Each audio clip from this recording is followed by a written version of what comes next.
눈부신 웨딩드레스가 최고급 세단의 신뢰를 환하게 밝히고 세상의 모든 축복이 한 사람에게 쏟아지는 듯한 날이었습니다. 그녀의 결혼식 날, 신부 서연의 길을 가로막은 것은 다름 아닌 새하얀 털을 가진 진도견 한 마리였습니다.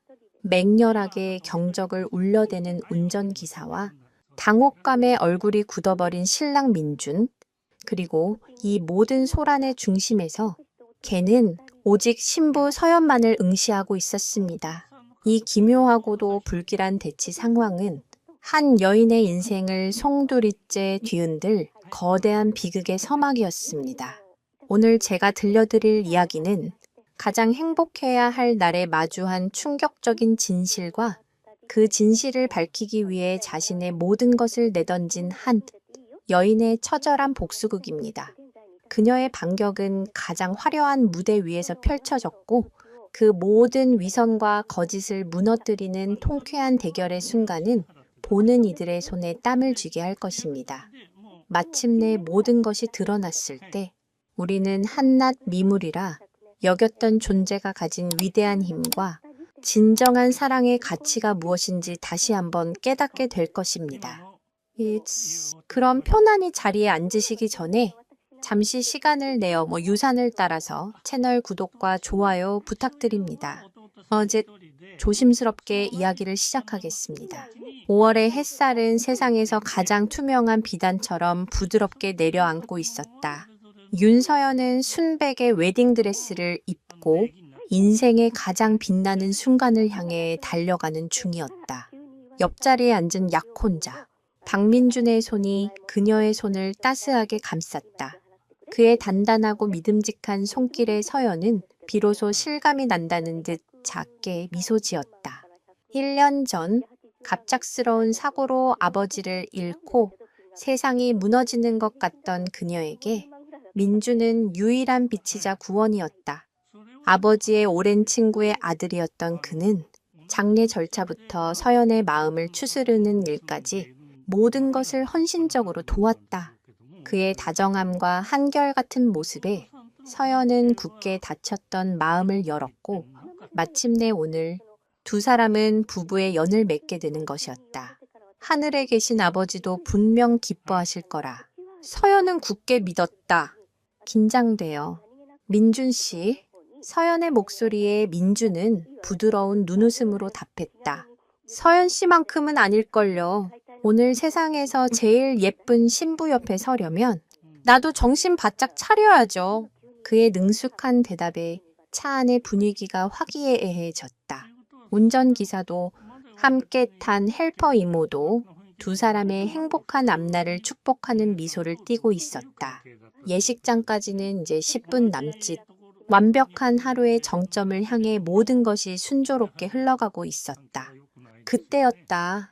끼익! 날카로운 마찰음과 함께 최고급 세단이 급정거했다. 갑작스러운 충격에 서연의 몸이 앞으로 쏠렸고 민준이 재빨리 그녀를 감싸 안았다. 무슨 일입니까? 김 기사님. 민준의 날카로운 목소리에 운전기사가 당황한 듯 앞을 가리켰다. 저 도련님, 앞에 걔가 차량 정중앙 불과 몇 미터 앞에 새하얀 진도견 한 마리가 길을 막고 서 있었다. 마치 오래전부터 그 자리를 지키고 있었던 것처럼 미동도 없이 버티고 선 모습은 어딘가 비현실적이기까지 했다. 털은 군데군데 더러워져 있었지만 햇살을 받아 빛나는 백색, 털과 꼿꼿하게 편 허리, 늠름한 자태는 분명 혈통 있는 진도견의 것이었다. 아니, 웬 개가 길 한복판에 어서 경적을 울려서 쫓아버리세요. 민준이 짜증 섞인 목소리로 외쳤다. 운전기사가 다급하게 경적을 울려댔다. 빵! 빵! 귀를 찢는 소음이 한적한 도로에 울려 퍼졌지만 걔는 꿈쩍도 하지 않았다. 오히려 그 시선은 정확히 차 안에 앉은 서연에게로 향해 있었다. 마치 그녀를 꿰뚫어 보는 듯한 깊고 슬픈 눈. 서연은 자신도 모르게 마른 침을 삼켰다. 이상한 일이었다. 처음 보는 개인데 어딘가 낯설지가 않았다. 젠장, 시간이 없는데 살짝 밀어서 비키게 하세요. 어서! 민준의 목소리가 점점 거칠어졌다. 그의 재촉에 운전기사가 어쩔 수 없다는 듯 차를 천천히 움직이기 시작했다. 하지만 걔는 피할 기색조차 보이지 않았다. 오히려 차가 다가오자 앞발로 땅을 긁으며 낮게 으르렁거렸다. 그 소리는 위협이라기보다는 필사적인 경고에 가까웠다. 오진마, 더 이상 가면 안 돼. 라고 말하는 것만 같았다. 안 되겠어요. 도련님, 이러다 정말 개를 치겠습니다. 운전기사가 난감한 목소리로 말했다. 그 순간 민준의 표정이 싸늘하게 굳었다. 평소에 다정하고 여유로운 모습은 온데간데 없고 마치 다른 사람처럼 차갑고 냉정한 기운이 흘렀다. 그럼 내려서 쫓아내세요. 돌멩이라도 던져서 쫓아내란 말입니다. 오늘이 어떤 날인 줄 알면서 그의 고함에 차 안의 공기가 얼어붙었다. 헬퍼 이모는 겁을 먹은 듯 어깨를 움츠렸고 서연은 처음 보는 민준의 모습에 심장이 쿵 하고 내려앉는 것 같았다. 그저 길을 막아선 개 한 마리 때문에 저렇게까지 화를 낼 일인가. 그의 분노는 어딘가 과장되고 부자연스러웠다. 서연은 창문에 바싹 다가가 개를 다시 한번 자세히 들여다보았다. 슬픔과 경고, 그리고 무언가 간절한 호소가 뒤섞인 그 눈빛. 서연은 홀린 듯 천천히 차 문 손잡이에 손을 댔다. 서연 씨, 뭐 하는 거예요? 위험해. 나오지 마. 민준이 다급하게 그녀를 말렸지만 서연은 그의 말을 듣지 않았다. 순백의 드레스 자락이 아스팔트 위로 끌리는 것도 아랑곳하지 않고 그녀는 차에서 내렸다. 이상하게도 두렵지 않았다. 오히려 저 개에게 다가가야만 할 것 같은 강한 이끌림을 느꼈다. 서연이 차에서 내리자 개는 으르렁거리기를 멈추고 꼬리를 내린 채 그녀를 바라보았다. 그 눈빛이 애처롭게 떨리고 있었다. 서연은 천천히, 아주 천천히 개에게 다가갔다. 한 걸음, 두 걸음, 마침내 손을 뻗으면 닿을 거리에 이르렀을 때 개는 마치 기다렸다는 듯이 서연의 손에 자신의 머리를 부볐다. 그 순간 서연은 심장이 멎는 듯한 충격을 받았다. 개의 귀 뒤편 하얀 털 사이로 언뜻 보이는 흉터. 그것은 어릴 적 아버지가 손수 치료해 주셨던 상처 자국과 너무도 똑같았다. 아버지께서 백호라고 부르던 그 영특하고 충성스럽던 개. 하지만 아버지가 돌아가시던 날 함께 사라졌던 바로 그 개였다. 백호. 서연의 입에서 떨리는 목소리가 흘러나왔다. 그녀의 목소리에 반응하듯 개가 낮고 슬프게 울었다. 낑낑거리는 소리는 마치 오랜 세월 쌓아온 그리움과 서름을 토해내는 절규처럼 들렸다. 대체 어떻게 된 일일까? 죽은 줄로만 알았던 아버지의 개 백호가 왜 지금 자신의 결혼식 날에 나타나 길을 막고 있는 것일까? 서연의 떨리는 부름에 백호는 마치 그 이름을 오랫동안 기다려왔다는 듯 고개를 들어 그녀의 손을 핥았다. 거칠고 따뜻한 혀의 감촉이 손등에 닿는 순간 잊고 있던 기억의 파편들이 거대한 파도처럼 서연의 머릿속으로 밀려들었다.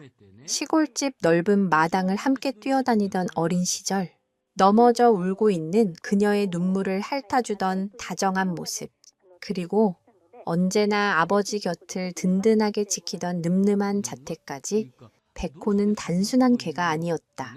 아버지의 분신이자 서연의 유년 시절을 함께한 소중한 가족이었다.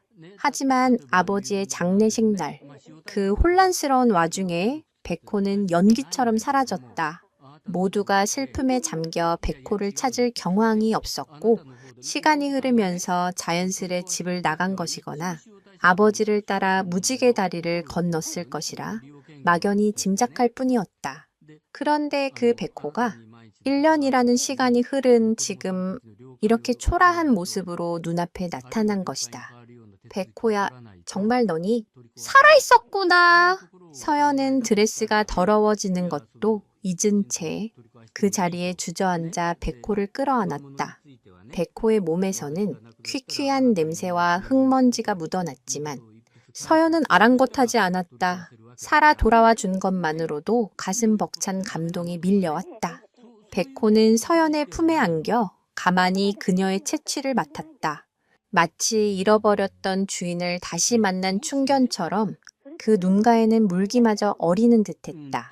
이 감격적인 재회의 순간을 깬 것은 차에서 내린 민준의 차가운 목소리였다. 서연 씨, 지금 뭐 하는 거야? 그 더러운 개는 또 뭐고? 어서 일어나. 예식 늦겠어. 그의 목소리에는 다정함 대신 날카로운 짜증이 가득했다. 서연은 고개를 들어 민준을 바라보았다. 그의 얼굴에는 눈앞의 광경을 이해할 수 없다는 듯한 당혹감과 개를 향한 노골적인 혐오감이 뒤섞여 있었다. 민준 씨, 이 아이는 백호예요. 아빠가 키우시던 우리 가족이었어요. 가족. 서연 씨, 제정신이야. 그냥 개 한 마리일 뿐이야. 우연히 흉터가 비슷할 수도 있는 거고, 설령 그 개가 맞다고 해도 지금 이러고 있을 때가 아니잖아. 모두가 우리를 기다리고 있어. 민주는 서연의 팔을 잡아 억지로 일으키려 했다. 그의 손길은 평소와 달리 거칠고 조급했다. 서연은 그의 손을 뿌리치며 말했다. 아니요, 우연이 아니에요. 분명 백호가 맞아요. 이 흉터는 내가 알아요. 서연이 백호의 귀 뒤를 다시 한번 쓰다듬었다. 어릴 적 백호가 덫에 걸려 크게 다쳤을 때 수의사가 포기하라는 상처를 아버지가 밤새워 돌보셨다. 그때 생긴 흉터였다. 아버지의 지극한 정성이 아니었다면 백호는 살아남지 못했을 것이다. 이 흉터는 아버지와 백호, 그리고 서연 자신만이 아는 특별한 증표였다. 민주는 서연의 확신에 찬 모습에 잠시 말을 잃는 듯했다. 하지만 이내 그는 다시 냉정한 표정을 되찾으며 백호를 향해 싸늘한 시선을 던졌다. 그래, 그 개가 맞다고 치자. 근데 그래서 1년 동안 어디서 뭘 하다 이제 와서 나타난 건데 하필이면 오늘 우리 결혼식에 나타나서 일을 망치려는 거잖아. 저리 가. 썩 꺼져. 민주는 발을 들어 백호를 위협하듯 아스팔트 바닥을 강하게 찼다. 비옥지. 나는 소리와 함께 흙먼지가 튀었다. 백호는 서연의 등 뒤로 몸을 숨기며 민준을 향해 이빨을 드러내고 맹렬하게 으르렁거렸다. 그 저기는 너무나도 분명해서 서연은 순간 소름이 돋았다. 백호는 영물에 가까울 정도로 사람을 잘 알아보는 개였다. 아버지의 친구였던 민준을 몇 번이고 본 적이 있었고 그때마다 꼬리를 치며 반겼었다.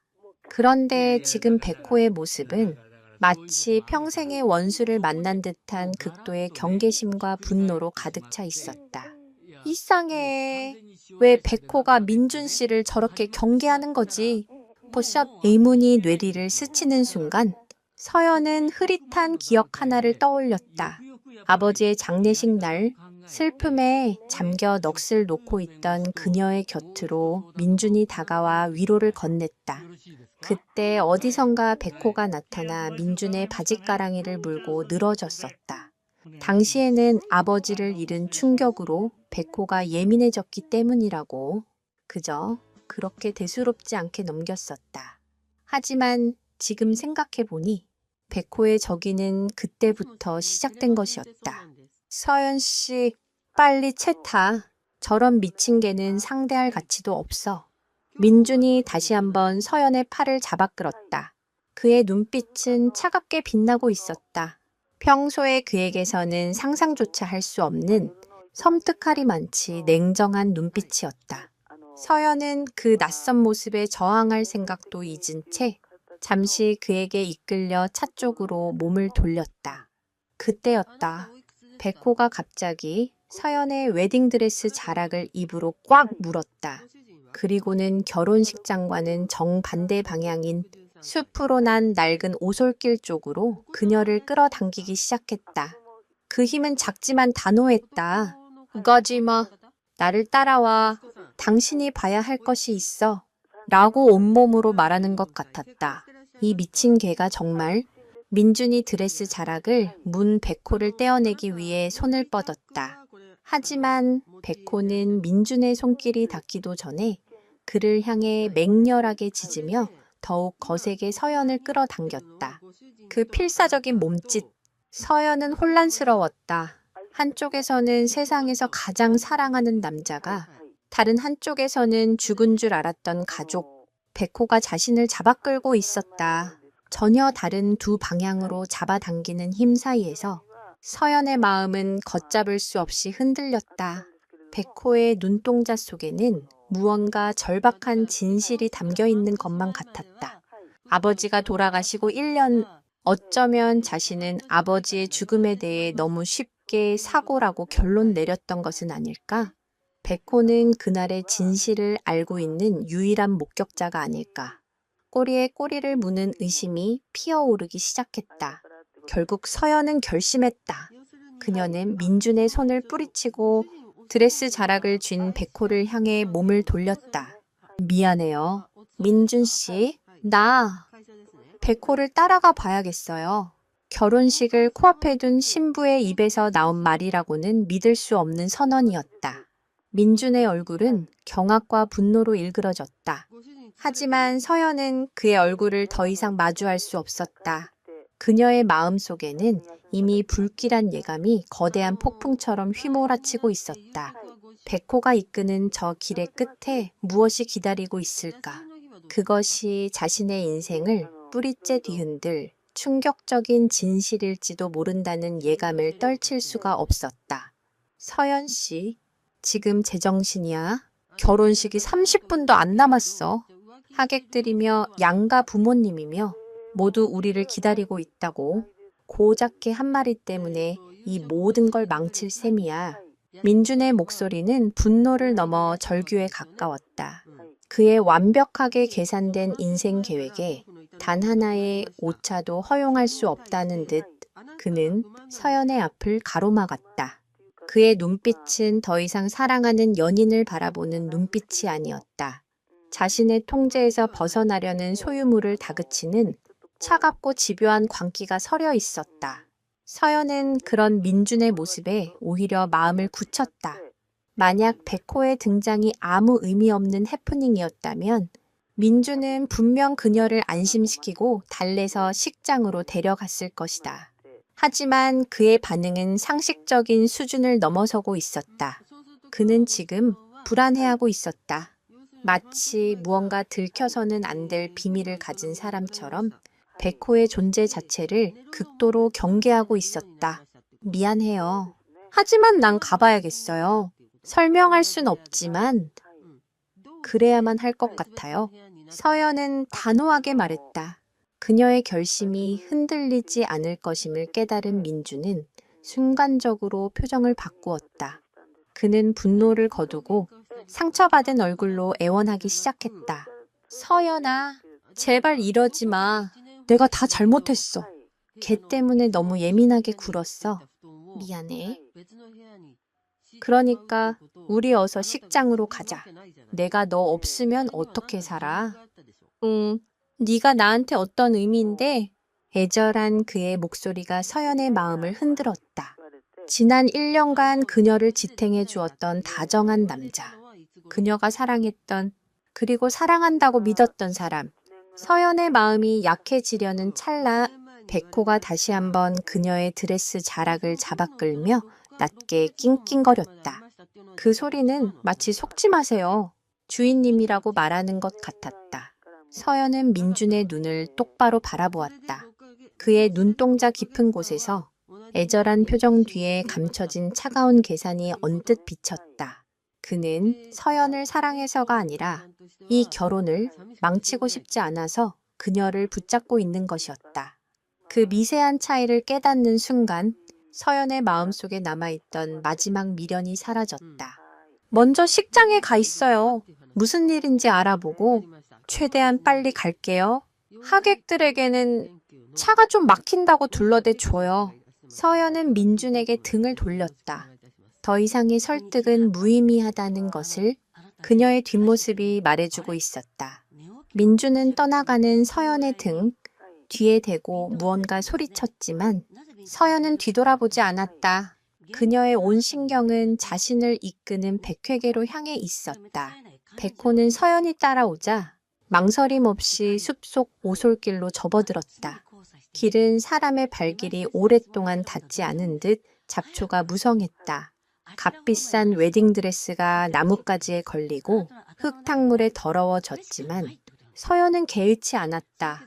그녀의 머릿속은 오직 하나의 생각으로 가득 차 있었다. 백호는 내게 무엇을 보여주려는 것일까? 백호는 익숙한 길을 안내하듯 지친 기색도 없이 앞장서서 걸었다. 그리고 그 걸음은 한치의 망설임도 없이 서연에게도 익숙한 한 장소를 향하고 있었다. 바로 아버지가 생전의 낚시 도구나 농기구들을 보관하던 낡은 창고였다. 아버지가 돌아가신 후 충격과 슬픔에 빠져 있던 서연은 아버지의 유품을 정리할 엄두를 내지 못했다. 민준 역시 힘든 기억은 굳이 다시 들춰볼 필요 없다며 창고를 정리하는 것을 만류했었다.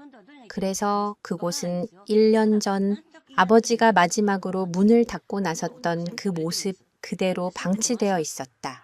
창고에 가까워질수록 서연의 심장은 불안하게 요동쳤다.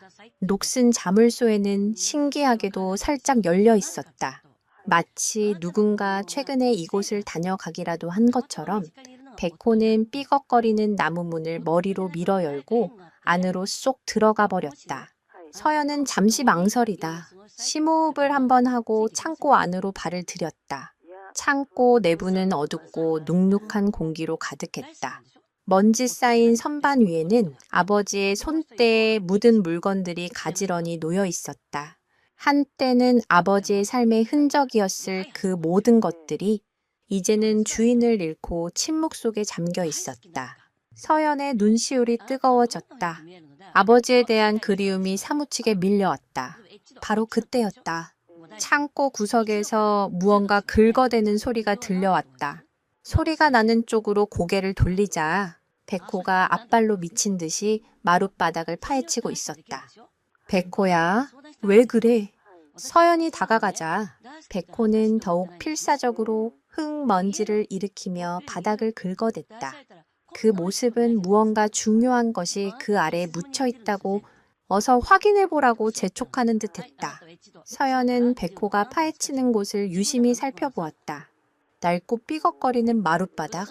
하지만 유독 그 부분만 다른 곳에 비해 못자국이 선명하고 나무의 색이 미세하게 달랐다. 마치 최근에 뜯었다가 다시 붙인 것처럼 서연은 주변에 있던 낡은 쇠지렛대를 가져와 백호가 가리키는 마룻바닥 틈새에 끼워 넣었다. 그리고 온 힘을 다해 지렛대를 들어 올렸다. 빅! 하고 기분 나쁜 소리를 내며 낡은 나무 판자 한 장이 들려 올라왔다. 판자 아래에는 외부의 습기로부터 보호하기 위해 두꺼운 비닐로 여러 겹 쌓인 네모난 무언가가 있었다. 서연은 떨리는 손으로 비닐을 벗겨내기 시작했다. 한 겹, 또 한 겹, 마침내 비닐이 모두 벗겨지고 그 안에 감춰져 있던 물건의 정체가 드러났을 때 서연은 숨을 멈췄다. 그것은 아버지의 낡은 일기장이었다. 아버지는 매일 일기를 쓰는 습관이 있었다. 하지만 서연은 아버지가 돌아가신 후 집안 어디에서도 그 일기장을 찾을 수 없었다.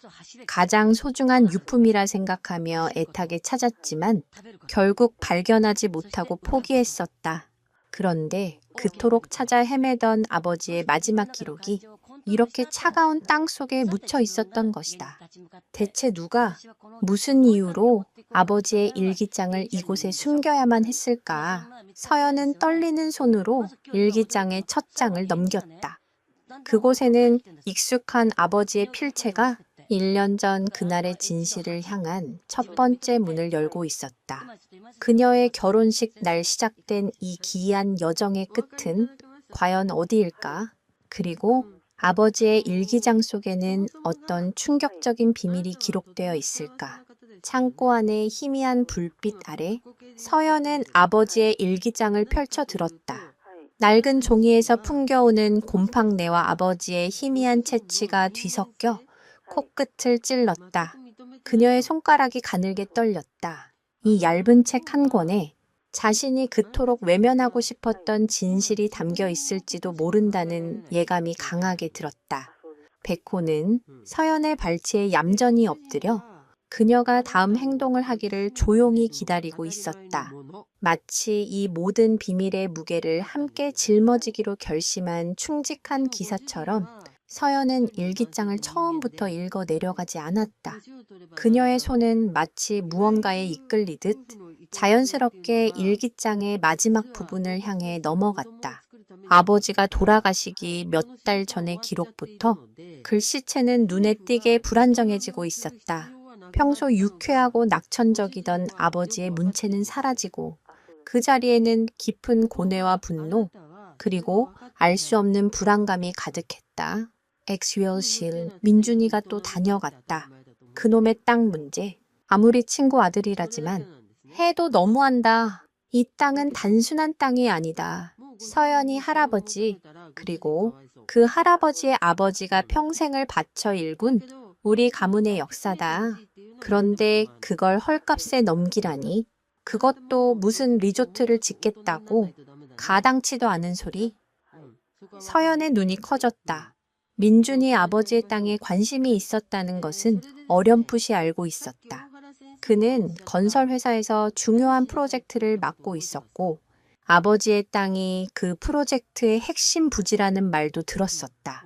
하지만 아버지가 이토록 강하게 반대하고 계셨다는 사실은 전혀 알지 못했다.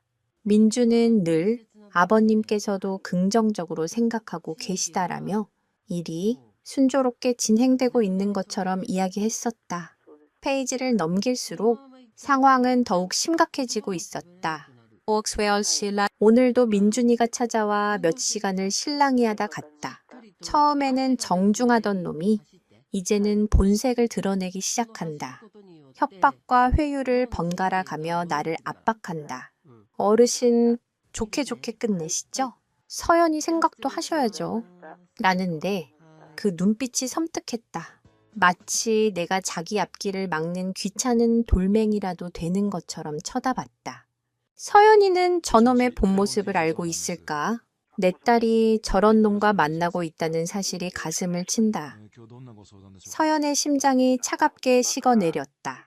사랑하는 약혼자의 숨겨진 얼굴이 아버지의 고통스러운 기록을 통해 한꺼풀씩 벗겨지고 있었다. 다정하고 헌신적이고 믿음직스러웠던 박민주는 어디에도 없었다. 그 자리에는 자신의 욕망을 위해 늙은 노인을 압박하는 탐욕스럽고 냉혹한 사업가만이 존재했다. 소실, 일이 이상하게 돌아간다. 민준이 놈이 배후에 있는 것이 분명하다. 마을 사람들이 하나둘씩 나를 이상한 사람 취급하기 시작했다.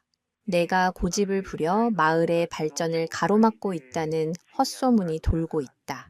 평생을 함께한 이웃들이 등을 돌리는 것만큼 서러운 일도 없다.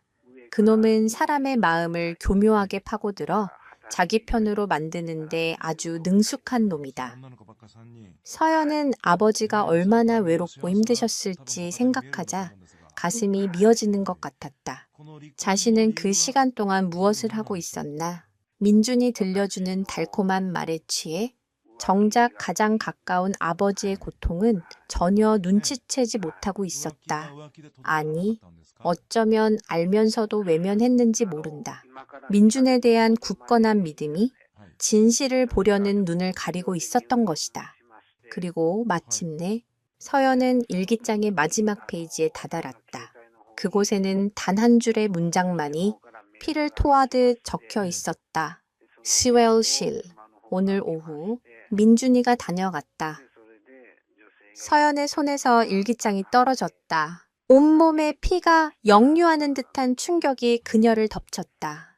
그 날짜, 그날은 바로 아버지가 창고 근처의 야산에서 발을 헛디뎌 실족사했다고 알려진 바로 그날이었다. 경찰은 단순 사고사로 결론 내렸다. 유서도 없었고 외부 침입의 흔적도 없었으며 부검 결과 역시 추락에 의한 다발성 골절이 직접적인 사인이었다. 하지만 아버지의 마지막 기록은 그 모든 것을 뒤집고 있었다. 아버지가 돌아가시던 그 시각. 민주는 아버지와 함께 있었다. 그런데 그는 경찰 조사에서 그리고 서연에게 그날 하루 종일 회사에서 중요한 회의 때문에 아버지를 찾아뵙지 못했다고, 마지막 가시는 길도 지켜드리지 못해 죄송하다고 눈물을 흘리며 말했었다. 완벽한 거짓말이었다. 그는 그날 이곳에 왔었고 아버지를 만났다. 그리고 아버지는 돌아가셨다. 이것은 단순한 우연일 리 없었다. 아, 아바! 서연의 입에서 신음 같은 흐느낌이 터져 나왔다. 배신감과 슬픔, 그리고 뒤늦은 죄책감이 뒤엉켜 숨을 쉴 수조차 없었다. 사랑이라 믿었던 모든 것이 거짓이었고 자신의 행복은 아버지의 죽음 위에 세워진 신기루에 불과했다. 민주는 처음부터 의도적으로 접근했던 것이다. 땅을 손에 넣기 위해 가장 큰 걸림돌이었던 아버지를 제거하고 상속자인 자신을 차지하려 했던 것이다. 갑자기 등골을 타고 오싹한 한기가 흘렀다. 만약 이 모든 것이 사실이라면 민주는 단순한 사기꾼이 아니라 살인자일지도 모른다. 아버지를 절벽에서 밀어버리고 그것을 사고로 위장했을 가능성. 상상만으로도 피가 거꾸로 솟는 끔찍한 진실. 하지만 이 일기장만으로는 부족했다. 이것은 민준이 그날 이곳에 있었다는 정황 증거일 뿐 그가 아버지를 해쳤다는 직접적인 증거가 될 수는 없었다. 민준은 교활한 사람이었다. 분명 완벽하게 알리바이를 조작해 놓았을 것이고 이 일기장마저도 노인의 망상으로 치부해버릴 것이다. 그때 서연의 뇌리에 아버지께서 생전에 농담처럼 하시던 말씀이 스쳐 지나갔다. 세상에 믿을 놈 하나 없다. 사람은 거짓말을 해도 기계는 거짓말을 못하지. 나는 중요한 건 전부 다 찍어놓고 녹음해 놓는다. 혹시 모르잖냐. 나중에 딴소리하는 놈들이 있을지. 가메라. 아버지는 항상 이 만일을 대비해야 한다며 창고 주변과 집 곳곳에 작은 카메라들을 설치해 두셨다. 물론 대부분은 오래되어 작동하지 않는 것들이었지만 혹시라도 그날의 진실을 담고 있는 영상이 남아있지 않을까. 서연은 벌떡 자리에서 일어났다. 그녀의 눈빛은 더 이상 슬픔에 잠겨 있지 않았다. 차가운 분노와 복수를 향한 결의가 이글거리고 있었다. 그녀는 아버지의 억울한 죽음을 밝혀내야만 했다. 그리고 그 악마 같은 남자를 자신의 손으로 심판대에 세워야만 했다. 이 화려한 결혼식은 이제 그의 추악한 죄를 만천해 공개하는 가장 완벽한 무대가 될 것이었다. 그녀는 창고 구석구석을 미친 듯이 뒤지기 시작했다. 과연 그녀는 아버지의 죽음에 대한 결정적인 증거를 찾아낼 수 있을까? 그리고 민준의 가증스러운 미소 뒤에 숨겨진 진실을 세상에 폭로할 수 있을까? 서연은 마치 광기에 휩싸인 사람처럼 창고 안을 헤집기 시작했다. 아버지의 일기장이란 거대한 진실의 문고리를 잡았지만 문을 열기 위해서는 결정적인 열쇠가 필요했다.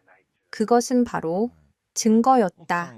그녀의 머릿속은 온통 아버지가 말씀하셨던 기계는 거짓말을 못한다는 그 한마디로 가득 차 있었다. 평소 아버지는 기계에 관심이 많으셨다.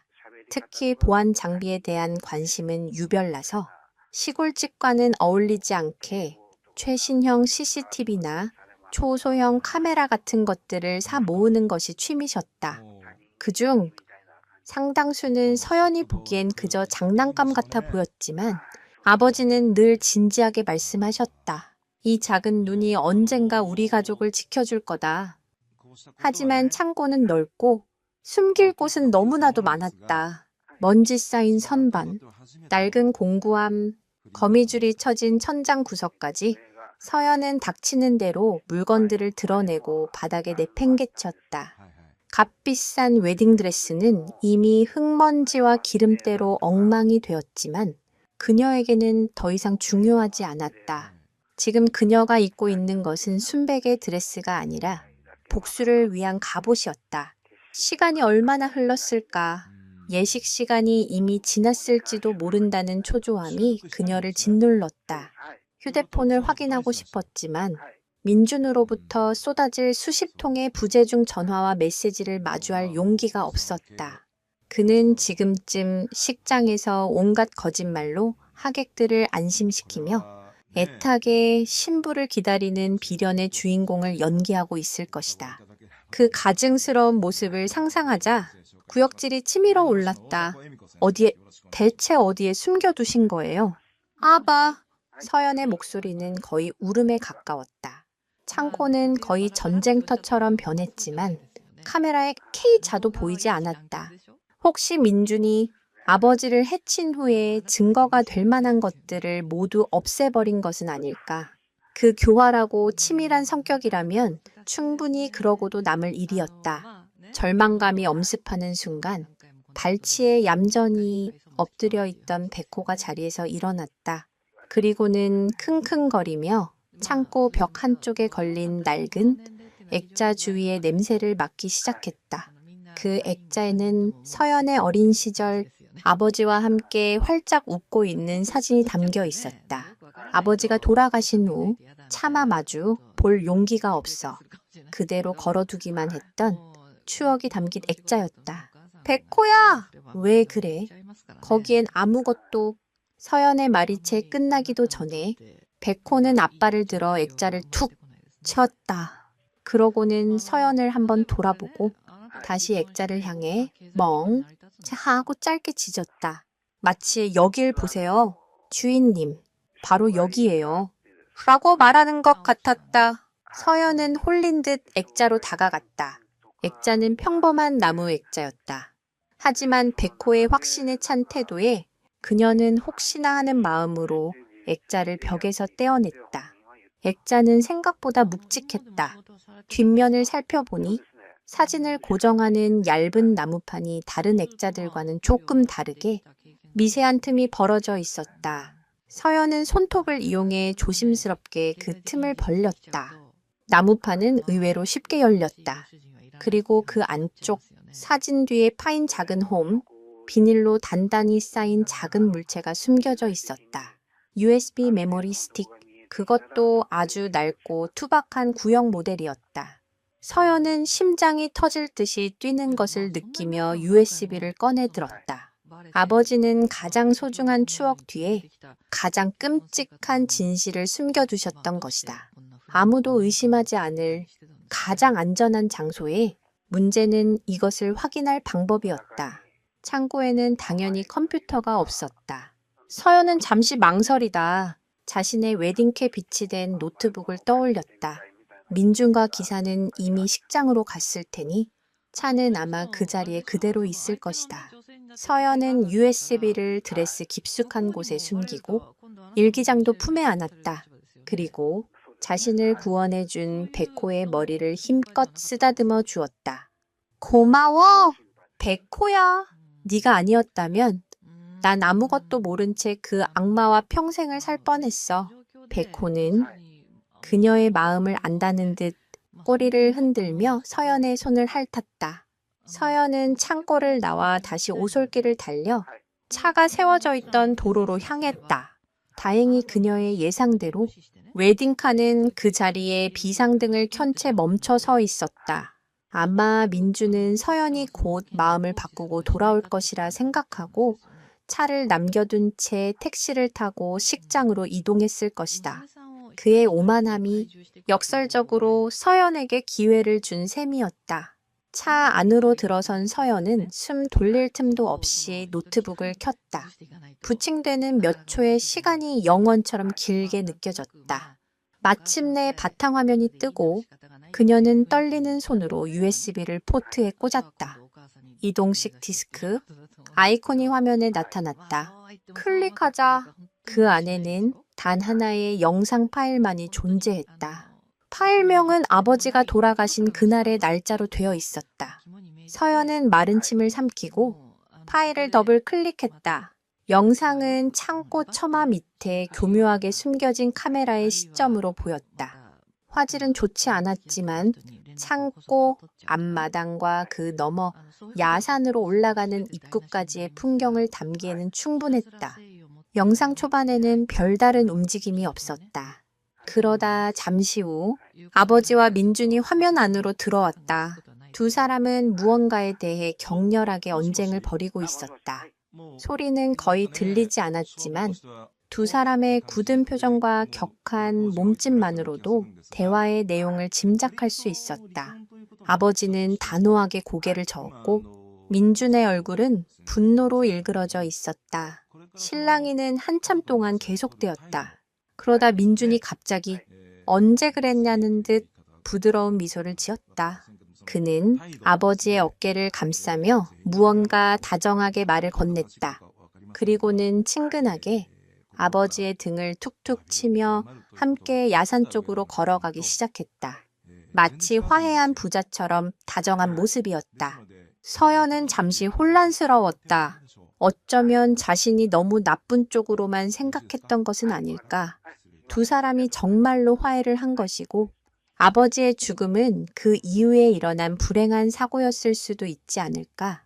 하지만 그녀의 희망은 다음 장면에 의해 산산조각이 났다. 야산으로 올라가는 좁은 길목, 아슬아슬한 절벽 바로 옆을 지날 때였다. 앞서 걷던 아버지가 잠시 발을 멈추고 뒤를 돌아보았다. 그 순간 바로 뒤따르던 민준의 얼굴에 스쳐 지나간 섬뜩한 미소. 그것은 인간의 표정이라고는 믿을 수 없는 차갑고 잔인한 미소였다. 그리고 그는 너무나도 자연스럽게 마치 어깨에 앉은 먼지를 털어내기라도 하듯 손으로 아버지의 등을 툭 하고 밀었다. 아버지는 아무런 저항도 하지 못하고 비명 한 번 지르지 못한 채 절벽 아래로 사라졌다. 민주는 잠시 절벽 아래를 내려다 보았다. 그의 얼굴에는 그 어떤 죄책감이나 놀람의 기색도 없었다. 그는 그저 귀찮은 장애물을 처리했다는 듯 담담한 표정으로 주위를 한번 둘러보더니 태연하게 왔던 길을 되돌아 화면 밖으로 사라졌다. 모든 것이 담겨 있었다. 완벽한 범죄, 아무도 의심하지 않았던 사고사. 그 끔찍한 진실이 눈앞의 화면 속에서 생생하게 펼쳐지고 있었다. 서연은 노트북을 덮었다. 눈물조차 나오지 않았다. 대신 심장을 얼어붙게 만드는 차가운 분노가 온몸을 지배했다. 이제 모든 조각이 맞춰졌다. 남은 것은 단 하나, 복수뿐이었다. 그녀는 USB를 조심스럽게 뽑아 다시 드레스 깊숙이 숨겼다. 그리고는 엉망이 된 머리와 드레스를 대충 정돈했다. 거울에 비친 자신의 모습은 처참했지만 그녀의 눈빛만은 그 어느 때보다도 형형하게 빛나고 있었다. 이제 그가 준비한 화려한 무대로 돌아갈 시간이었다. 그 무대의 주인공은 더 이상 순진한 신부가 아니었다. 아버지의 한을 품고 악마에게 심판을 내릴 복수의 화신이었다. USB를 품에 숨긴 서연의 눈빛은 차갑게 빛났다. 슬픔과 충격은 이미 분노의 불길 아래 재가 되어버렸다. 그녀의 머릿속은 이제 오직 한 가지 생각으로 가득 차 있었다. 어떻게 하면 박민준이라는 악맥에 가장 고통스럽고 완벽한 복수를 할 수 있을까? 경찰에 신고하는 것은 너무 쉬운 방법이었다. 법의 심판은 그가 저지른 죄에 비해 너무나도 가벼운 처벌일 뿐이었다. 그가 그토록 원했던 모든 것, 즉 사회적 명성과 부, 그리고 서연 자신까지 그 모든 것을 그의 소나귀에 쥐어준 후에 가장 높은 곳에서 나락으로 떨어뜨려야 했다. 그가 쌓아 올린 모든 것이 한순간에 무너져 내리는 것을 모든 사람 앞에서 똑똑히 보여주어야 했다. 그것이야말로 아버지의 억울한 죽음에 대한 진정한 복수가 될 것이었다. 그녀는 차 안에 있던 작은 송어울을 들어 자신의 얼굴을 비춰보았다. 흙먼지와 눈물 자국으로 얼룩진 얼굴, 하지만 그녀는 울지 않았다. 대신 아주 희미한 미소를 지어 보였다. 그것은 행복의 미소가 아니라 잔혹한 복수를 앞둔 자의 서늘한 미소였다. 서연은 운전석으로 자리를 옮겼다. 웨딩카를 직접 운전해 식장으로 돌아갈 생각이었다. 웨딩드레스를 입고 운전하는 것은 불편했지만 지금 그녀에게는 그런 사소한 것들을 신경 쓸 겨를이 없었다. 그녀는 시동을 걸고 엑셀을 밟았다. 차창 밖으로. 도로 옆에 얌전히 앉아 자신을 배웅하는 백호의 모습이 보였다. 서연은 백호를 향해 작게 고개를 끄덕였다. 기다려. 백호야, 내가 모든 것을 제자리로 돌려놓을게. 백호는 마치 그녀의 결심을 알아들었다는 듯 그 자리에서 꼬리를 흔들었다. 식장으로 향하는 동안 서연은 머릿속으로 계획을 세웠다. 다행히 오늘 결혼식에는 민준의 사업과 관련된 중요한 인물들이 대거 참석할 예정이었다. 그의 성공을 축하하고 그의 미래를 기대하는 수많은 사람들 앞에서 그의 추악한 민낯을 드러내는 것, 이보다 더 완벽한 무대는 없었다. 문제는 어떻게 그 영상을 모두에게 보여주느냐였다. 그때 식전 영상을 준비하던 웨딩업체의 직원이 했던 말이 떠올랐다. 신부님, 신랑님, 혹시라도 하객들에게 깜짝 이벤트를 하고 싶으시면 언제든지 말씀해 주세요. 식장 중앙의 대형 스크린을 자유롭게 사용하실 수 있습니다. 대형 스크린, 바로 저것이었다. 서연은 입가에 걸린 미소를 감추지 못했다. 민주는 자신들의 행복한 모습을 보여주기 위해 설치한 그 스크린을 통해 자신의 파멸을 맞이하게 될 것이다. 식장 주차장에 도착하자 민준의 비서가 안절부절 못하며 그녀를 기다리고 있었다. 서연의 차를 발견한 그는 사색이 되어 달려왔다. 사모님, 아니, 신부님, 대체 어디 계셨던 겁니까? 신랑님께서 지금 거의 쓰러지기 일보 직전입니다. 하객들은 웅성거리고 어서 들어가시죠. 서연은 아무 일도 없었다는 듯 태연한 표정으로 차에서 내렸다. 그녀의 엉망이 된 드레스와 헝클어진 머리를 본 비서는 기겁을 했다. 아니, 이게 대체 무슨 일이라도 있으셨던 겁니까? 오는 길에 작은 접촉 사고가 있었어요. 다친 곳은 없으니 걱정 마세요. 신랑에게는 내가 잘 둘러댈게요. 일단 신부 대기실로 안내해줘요.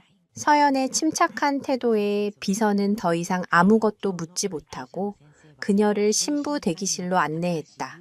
대기실 문을 열자 그 안에는 초조한 얼굴의 헬퍼, 이모와 메이크업 아티스트가 그녀를 기다리고 있었다. 그녀들은 서연의 모습을 보고 경악했지만 서연은 그들의 질문을 막아섰다. 시간이 없어요. 최대한 빨리 아무도 눈치채지 못하게 다시 완벽한 신부의 모습으로 만들어주세요. 그녀의 목소리에는 거역할 수 없는 힘이 실려 있었다. 전문가들의 손길이 분주하게 움직이기 시작했다. 더러워진 드레스 자락은 교묘하게 안으로 말아 넣어 보이지 않게 처리했고 헝클어진 머리와 화장은 감쪽같이 복원되었다. 몇 분 지나지 않아 서연은 언제 그런 일이 있었냐는 듯 다시 눈부신 신부의 모습으로 거울 앞에 섰다. 하지만 그녀의 눈빛만은 숨길 수 없었다.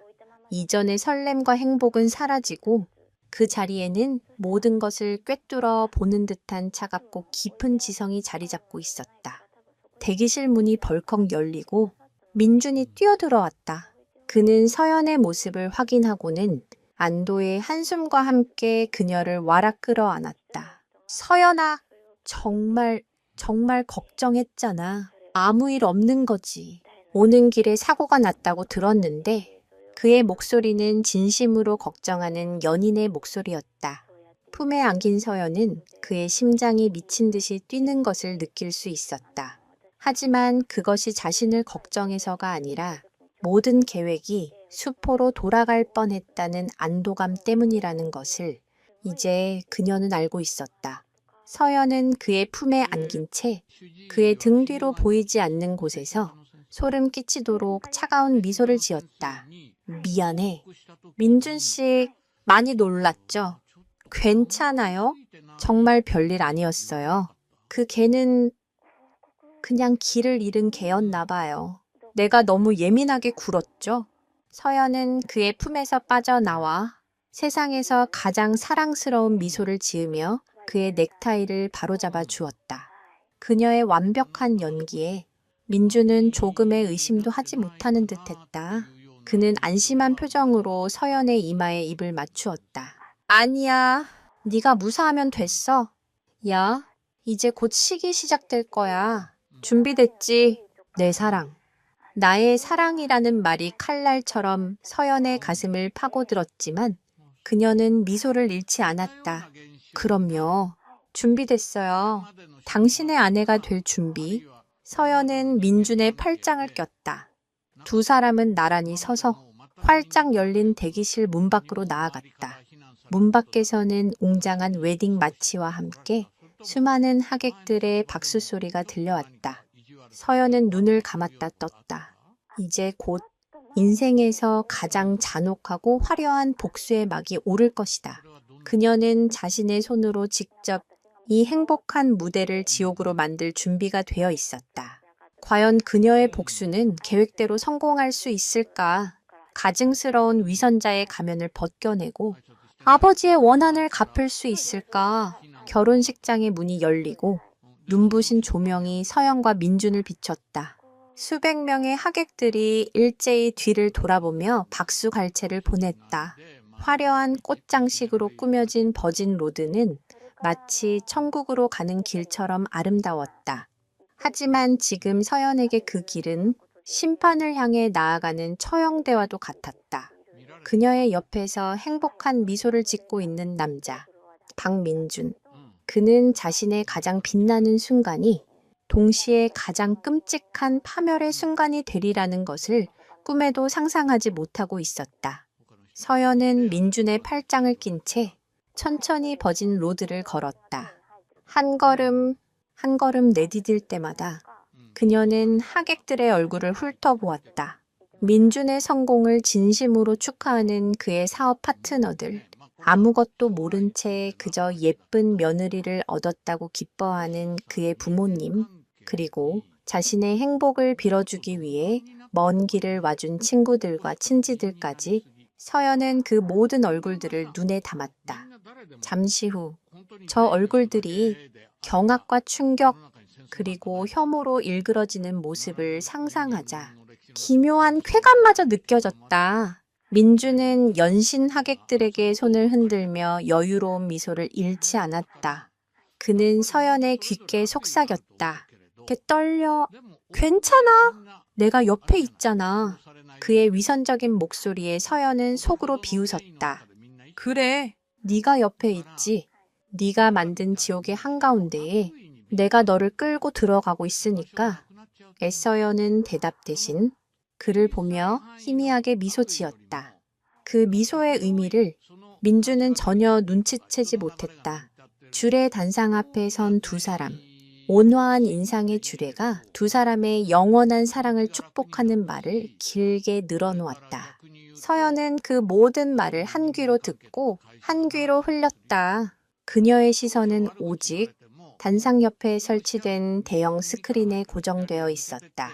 지금 저 스크린에는 두 사람의 행복했던 시절을 담은 식전 영상이 배경음악과 함께 흐르고 있었다. 바닷가에서 환하게 웃는 모습, 프로포즈를 받으며 눈물 흘리는 모습, 웨딩 촬영을 하며 장난치는 모습까지 그 모든 것이 이제는 역겨운 거짓으로밖에 보이지 않았다. 서연은 드레스 속에 숨겨두었던 USB의 차가운 감촉을 다시 한번 확인했다. 그녀는 식장으로 들어오기 직전 웨딩 업체 직원에게 신랑을 위한 깜짝 이벤트 영상이라며 USB를 건넸다. 주례가 사랑의 서약을 묻는 순간에 정확히 3초 뒤에 재생해달라는 부탁과 함께 아무것도 모르는 직원은 흔쾌히 그녀의 부탁을 들어주었다. 모든 준비는 끝났다. 이제 반가쇠를 당기는 일만 남았다. 주례의 목소리가 식장 안에 엄숙하게 울려 퍼졌다. 신랑 박민준 군은 신부 윤서연 양을 아내로 맞이하여 기쁠 때나 슬플 때나 부유할 때나 가난할 때나 건강할 때나 병들 때나 언제나 사랑하고 존중하며 죽음이 두 사람을 갈라놓을 때까지 남편으로서의 도리를 다할 것을 굳게 맹세합니까? 민주는 한치의 망설임도 없이 자신감 넘치는 목소리로 대답했다. 네, 맹세합니다. 그의 대답에 하객석에서 흐뭇한 박수 소리가 터져 나왔다. 서연은 눈을 감았다. 죽음이 두 사람을 갈라놓을 때까지. 라는 구절이 칼날이 되어 심장을 쑤시는 것 같았다. 그는 이미 죽음을 이용해 우리 사이를 갈라놓았다. 아버지와 나를 이제 서연의 차례였다. 주례가 그녀를 향해 몸을 돌렸다. 식장 안의 모든 시선이 그녀에게로 집중되었다. 다음은 신부 윤서연 양. 신부 윤서연 양은 신랑 박민준 군을 남편으로 맞이하여 기쁠 때나 슬플 때나 부유할 때나 가난할 때나 건강할 때나 병들 때나 언제나 사랑하고 존중하며 죽음이 두 사람을 갈라놓을 때까지 아내로서의 도리를 다할 것을 굳게 맹세합니까? 침묵. 서연은 아무 대답도 하지 않았다. 예상치 못한 침묵에 식장 안이 순간적으로 조용해졌다. 하객들은 웅성거리기 시작했고 민주는 당황한 표정으로 서연을 바라보았다. 서연아, 왜 그래? 그가 작게 속삭였지만 서연은 그를 쳐다보지도 않았다. 그녀는 마이크를 고쳐잡고 심호흡을 한번 했다. 그리고는 주례와 하객들을 향해 단호하고 차가운 목소리로 입을 열었다. 아니요. 한마디였다. 하지만 그 한마디는 식장 전체를 얼어붙게 만들기에 충분했다. 하객들은 자신들의 귀를 의심했고 민준의 얼굴은 하얗게 질려갔다. 주례 역시 당황해서 말을 잇지 못했다. 맹세할 수 없습니다. 서연은 다시 한번 또박또박 말했다. 그리고는 옆에 서 있는 민준을 향해 천천히 고개를 돌렸다. 그녀의 눈빛은 더 이상 사랑에 빠진 여인의 눈빛이 아니었다. 경멸과 분노, 그리고 깊은 연민이 뒤섞인 재판관의 눈빛이었다. 당신 같은 사람과는 맹세할 수 없어요. 박민준 씨, 서연아, 지금 무슨 농담하는 거지? 사람들 다 보는데 이러지 마. 민준이 애써 침착한 척하며 그녀의 팔을 잡으려 했다. 하지만 서연은 그의 손을 차갑게 뿌리쳤다. 그리고는 식장 중앙의 대형 스크린을 손으로 가리켰다. 농담이 아니에요.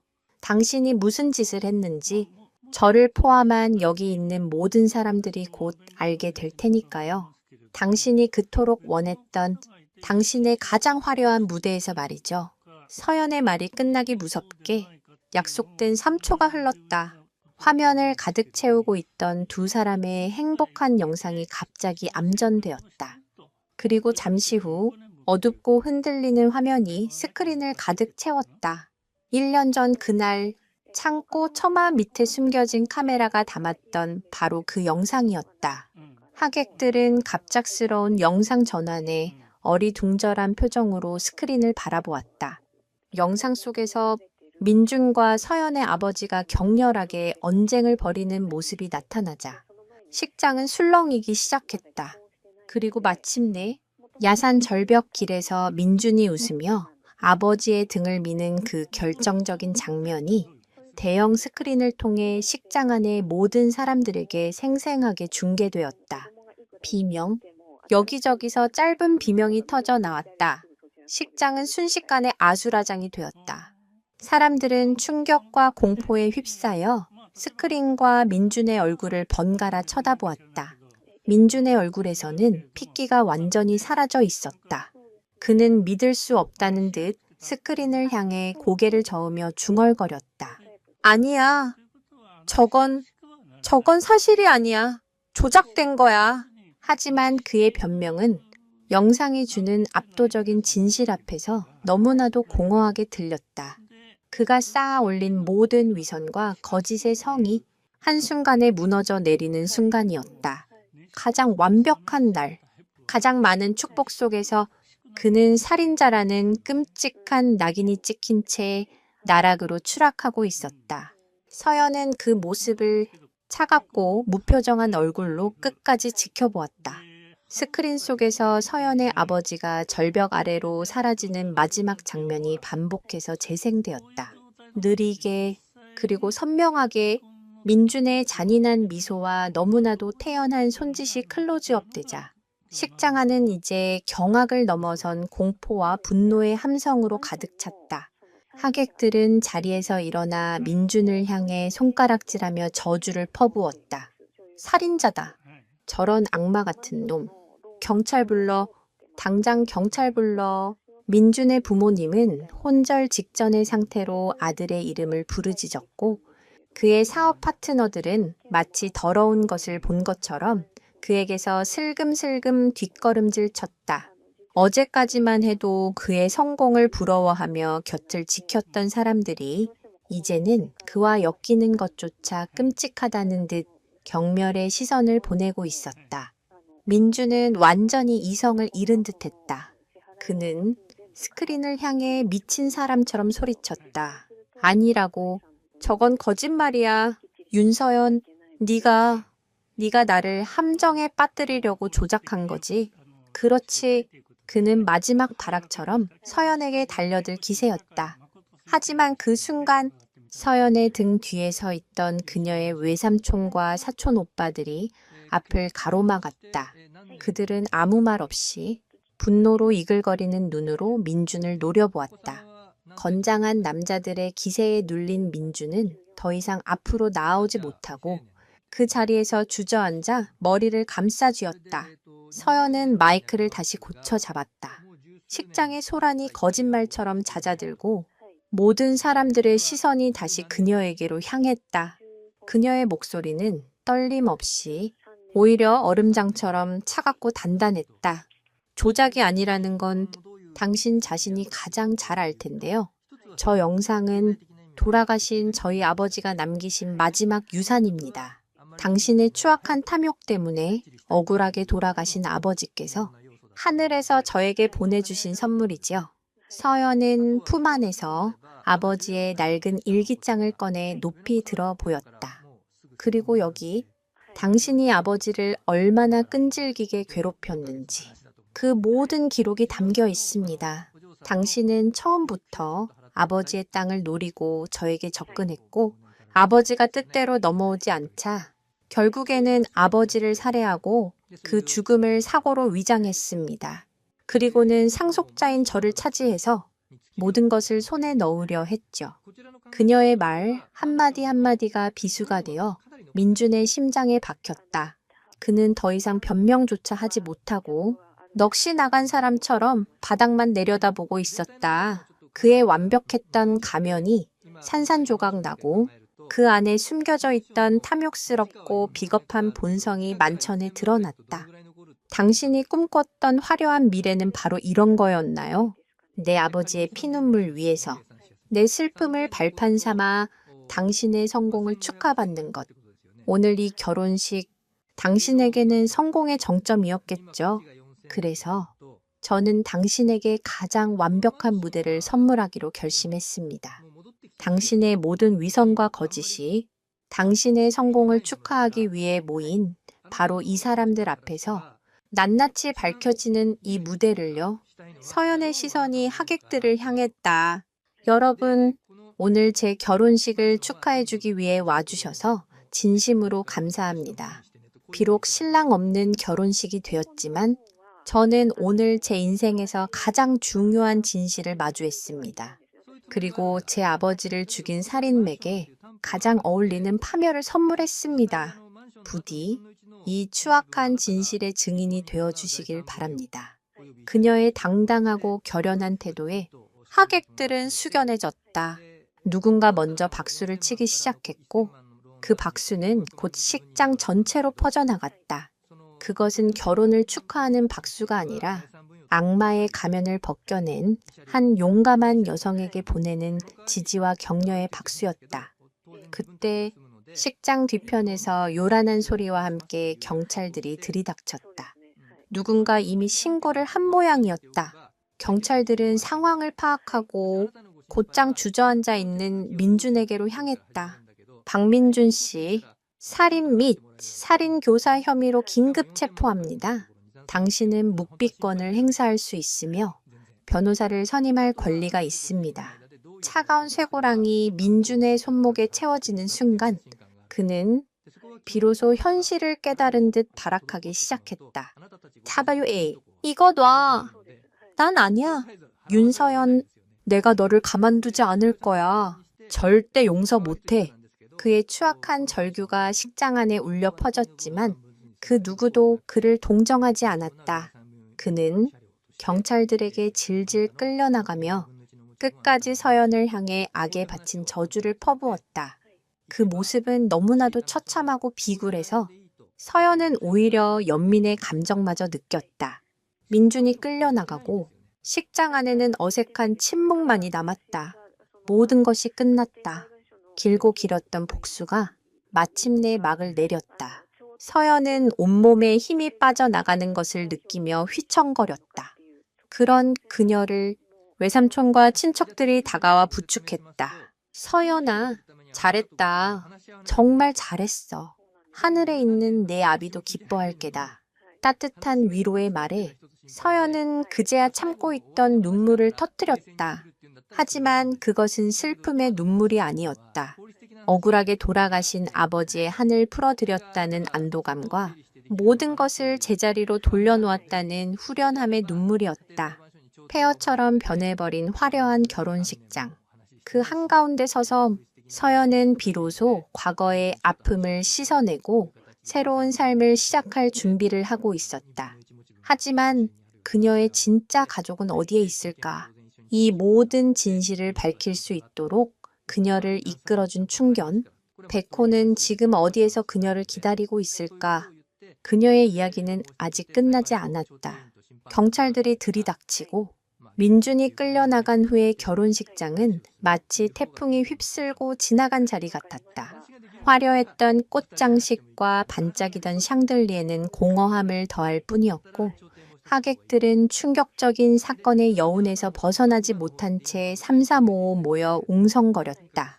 서연은 친척들의 부축을 받으며 이 혼란의 현장을 벗어나고 있었다. 수많은 사람들이 그녀에게 다가와 위로와 격려의 말을 건넸지만 그 어떤 말도 귀에 제대로 들어오지 않았다. 그녀의 마음은 이미 다른 곳을 향하고 있었다. 백호, 모든 것의 시작이자 진실을 향한 유일한 길잡이였던 그 아이. 지금쯤 어디선가 자신을 기다리고 있을 백호를 만나야만 했다. 그것이 이 끔찍한 하루를 마무리하고 새로운 삶을 시작하기 위한 마지막 의식과도 같았다. 서연은 자신을 걱정하는 친척들에게 잠시 혼자 있고 싶다는 말을 남기고 웨딩홀을 빠져나왔다. 엉망이 된 웨딩드레스 자락을 손에 들고 텅 빈 주차장을 가로질러 도로로 향했다. 어쩌면 이미 떠나고 없을지도 모른다는 불안감이 엄습했다. 1년 전 아버지의 장례식 날에도 백호는 그렇게 연기처럼 사라졌었다. 하지만 도로변에 다다랐을 때 서연은 안도의 한숨을 내쉴 수 있었다. 백호는 그녀가 떠났던 바로 그 자리에 늠름하게 앉아 그녀를 기다리고 있었다. 마치 충직한 신하가 임무를 완수한 주군을 맞이하듯 그 모습은 조금의 흐트러짐도 없었다. 서연을 발견한 백호는 그제야 자리에서 일어나 꼬리를 흔들기 시작했다. 백호야. 서연은 천천히 다가가 그의 앞에 주저앉았다. 그리고는 아무 말 없이 그저 백호를 끌어안았다. 백호의 몸에서는 여전히 퀴퀴한 냄새가 났지만 서연에게는 세상 그 어떤 향수보다도 포근하게 느껴졌다. 백호는 서연의 품에 얼굴을 묻고 가만히 그녀의 눈물을 핥아주었다. 어릴 적 넘어져 울던 자신을 달래주던 그때처럼 고마워, 정말 고마워. 백호야, 네가 아니었더라면 나는 연경 끔찍한 진실을 모른 채 아버지를 죽인 원수와 웃으며 살았을 거야. 나를 구해줘서 고마워. 그리고 우리 아빠를 지켜주지 못해서 미안해. 서연의 목소리는 미안함과 고마움으로 뒤엉켜 떨리고 있었다. 백호는 그녀의 말을 다 알아듣기라도 한 듯 위로하듯 낮게 낑낑거렸다. 그 순간 서연은 깨달았다. 백호가 1년 만에 나타난 것은 단순히 진실을 알리기 위함만이 아니었다. 아버지가 돌아가시던 그날, 백호는 분명 그 현장에 있었을 것이다. 주인을 지키려 했지만 힘이 부족해 지키지 못했을 것이다. 그리고 그 죄책감과 슬픔 속에서 주인의 유일한 혈육인 서연을 찾아 헤맸을 것이다. 주인을 지키지 못한 자신을 대신해 남은 주인이라도 지켜야 한다는 일념 하나로 문득 서연은 한 가지 사실에 소름이 돋았다. 민주는 백호의 존재를 분명히 알고 있었다. 아버지의 집을 드나들며 백호를 여러 번 봤을 것이다. 그렇다면 자신의 범행을 목격했을지도 모르는 유일한 존재인 백호를 그냥 놔두었을 리가 없다. 아버지를 해친 후 백호마저 없애려 했을 가능성이 높았다. 백호의 온몸에 남은 크고 작은 상처들과 야윈 모습이 그 증거였다. 백호는 민준의 위협을 피해 1년이라는 긴 시간 동안 숨어 지내며 복수의 날을 기다려왔던 것이다. 그리고 마침내 민준이 가장 행복의 정점에 오르는 바로 그날, 그의 파멸을 위해 나타난 것이다. 이 얼마나 영리하고도 지독한 충성심인가. 힘들었지. 그동안 무서웠지. 이제 괜찮아. 내가 있잖아. 이제 우리가 서로를 지켜주자. 서연은 백호를 더욱 힘껏 끌어안았다. 차가운 아스팔트 바닥에 주저앉은 두 모습은 화려한 결혼식의 끝과는 어울리지 않는 초라한 풍경이었다. 하지만 그 어떤 화려함보다도 진실하고 굳건한 가족의 모습이었다. 세상 모든 것을 잃었다고 생각한 순간 서연은 가장 소중한 가족을 되찾았다. 해가 저물기 시작하고 도시의 불빛이 하나둘 켜졌다. 서연은 자리에서 일어났다. 언제까지고 이렇게 앉아있을 수만은 없었다. 앞으로 해야 할 일들이 많았다. 경찰 조사를 받아야 하고 아버지의 장례도 다시 치러드려야 한다. 민준과의 관계도 법적으로 완전히 정리해야 한다. 생각만 해도 머리가 아픈 일들이 산더미처럼 쌓여 있었다. 하지만 이상하게도 두렵지 않았다. 그녀의 곁에는 이제 백호가 있었다. 세상 그 누구보다도 든든한 동반자. 서연은 드레스 자락을 걷어 올리고 백호를 향해 손짓했다. 가자. 백호야, 우리 집으로. 우리 집. 그 말이 낯설면서도 따뜻하게 다가왔다. 아버지가 돌아가신 후 텅 비어버린 시골집은 더 이상 집이 아니었다. 하지만 이제는 달랐다. 백호와 함께라면 그곳은 다시 따뜻한 보금자리가 될 수 있을 것이다. 백호는 서연의 옆에 나란히 서서 그녀와 걸음을 맞추기 시작했다. 순백의 웨딩드레스를 입은 여자와 흙먼지 투성이의 진동연, 어울리지 않는 두 존재는 그러나 세상에서 가장 완벽한 한 쌍처럼 노을 지는 도시의 거리를 함께 걸었다. 하지만 그들의 앞날이 순탄하지만은 않을 것이다. 민준의 집안은 지역에서 꽤나 큰 영향력을 가진 재력가 집안이었다. 그들은 분명 아들의 죄를 덮기 위해 온갖 수단과 방법을 동원할 것이다. 거대 권력과의 외로운 싸움이 그녀를 기다리고 있을지도 모른다. 과연 서연은 모든 역경을 이겨내고 아버지의 명예를 완전히 회복할 수 있을까? 그리고 백호와 함께 진정한 행복을 찾을 수 있을까? 그들의 진짜 이야기는 이제부터 시작이었다. 서연과 백호가 함께 시골집으로 돌아왔을 때 대문 앞에는 이미 수많은 취재진들이 진을 치고 있었다. 세기의 결혼식장에서 벌어진 충격적인 폭로극은 순식간에 온 세상으로 퍼져나갔고 이야기의 주인공인 서연은 대중의 가장 뜨거운 관심사가 되어 있었다. 쉴 새 없이 터지는 카메라 플래시와 그녀의 이름을 외치는 기자들의 아우성에 백호가 경계하며 으르렁거렸다. 서연은 백호를 안심시키듯 부드럽게 등을 쓸어주며 쏟아지는 질문들을 뒤로 한 채 굳게 닫힌 대문을 열고 집으로 들어섰다. 1년 만에 돌아온 집은 낯설었다.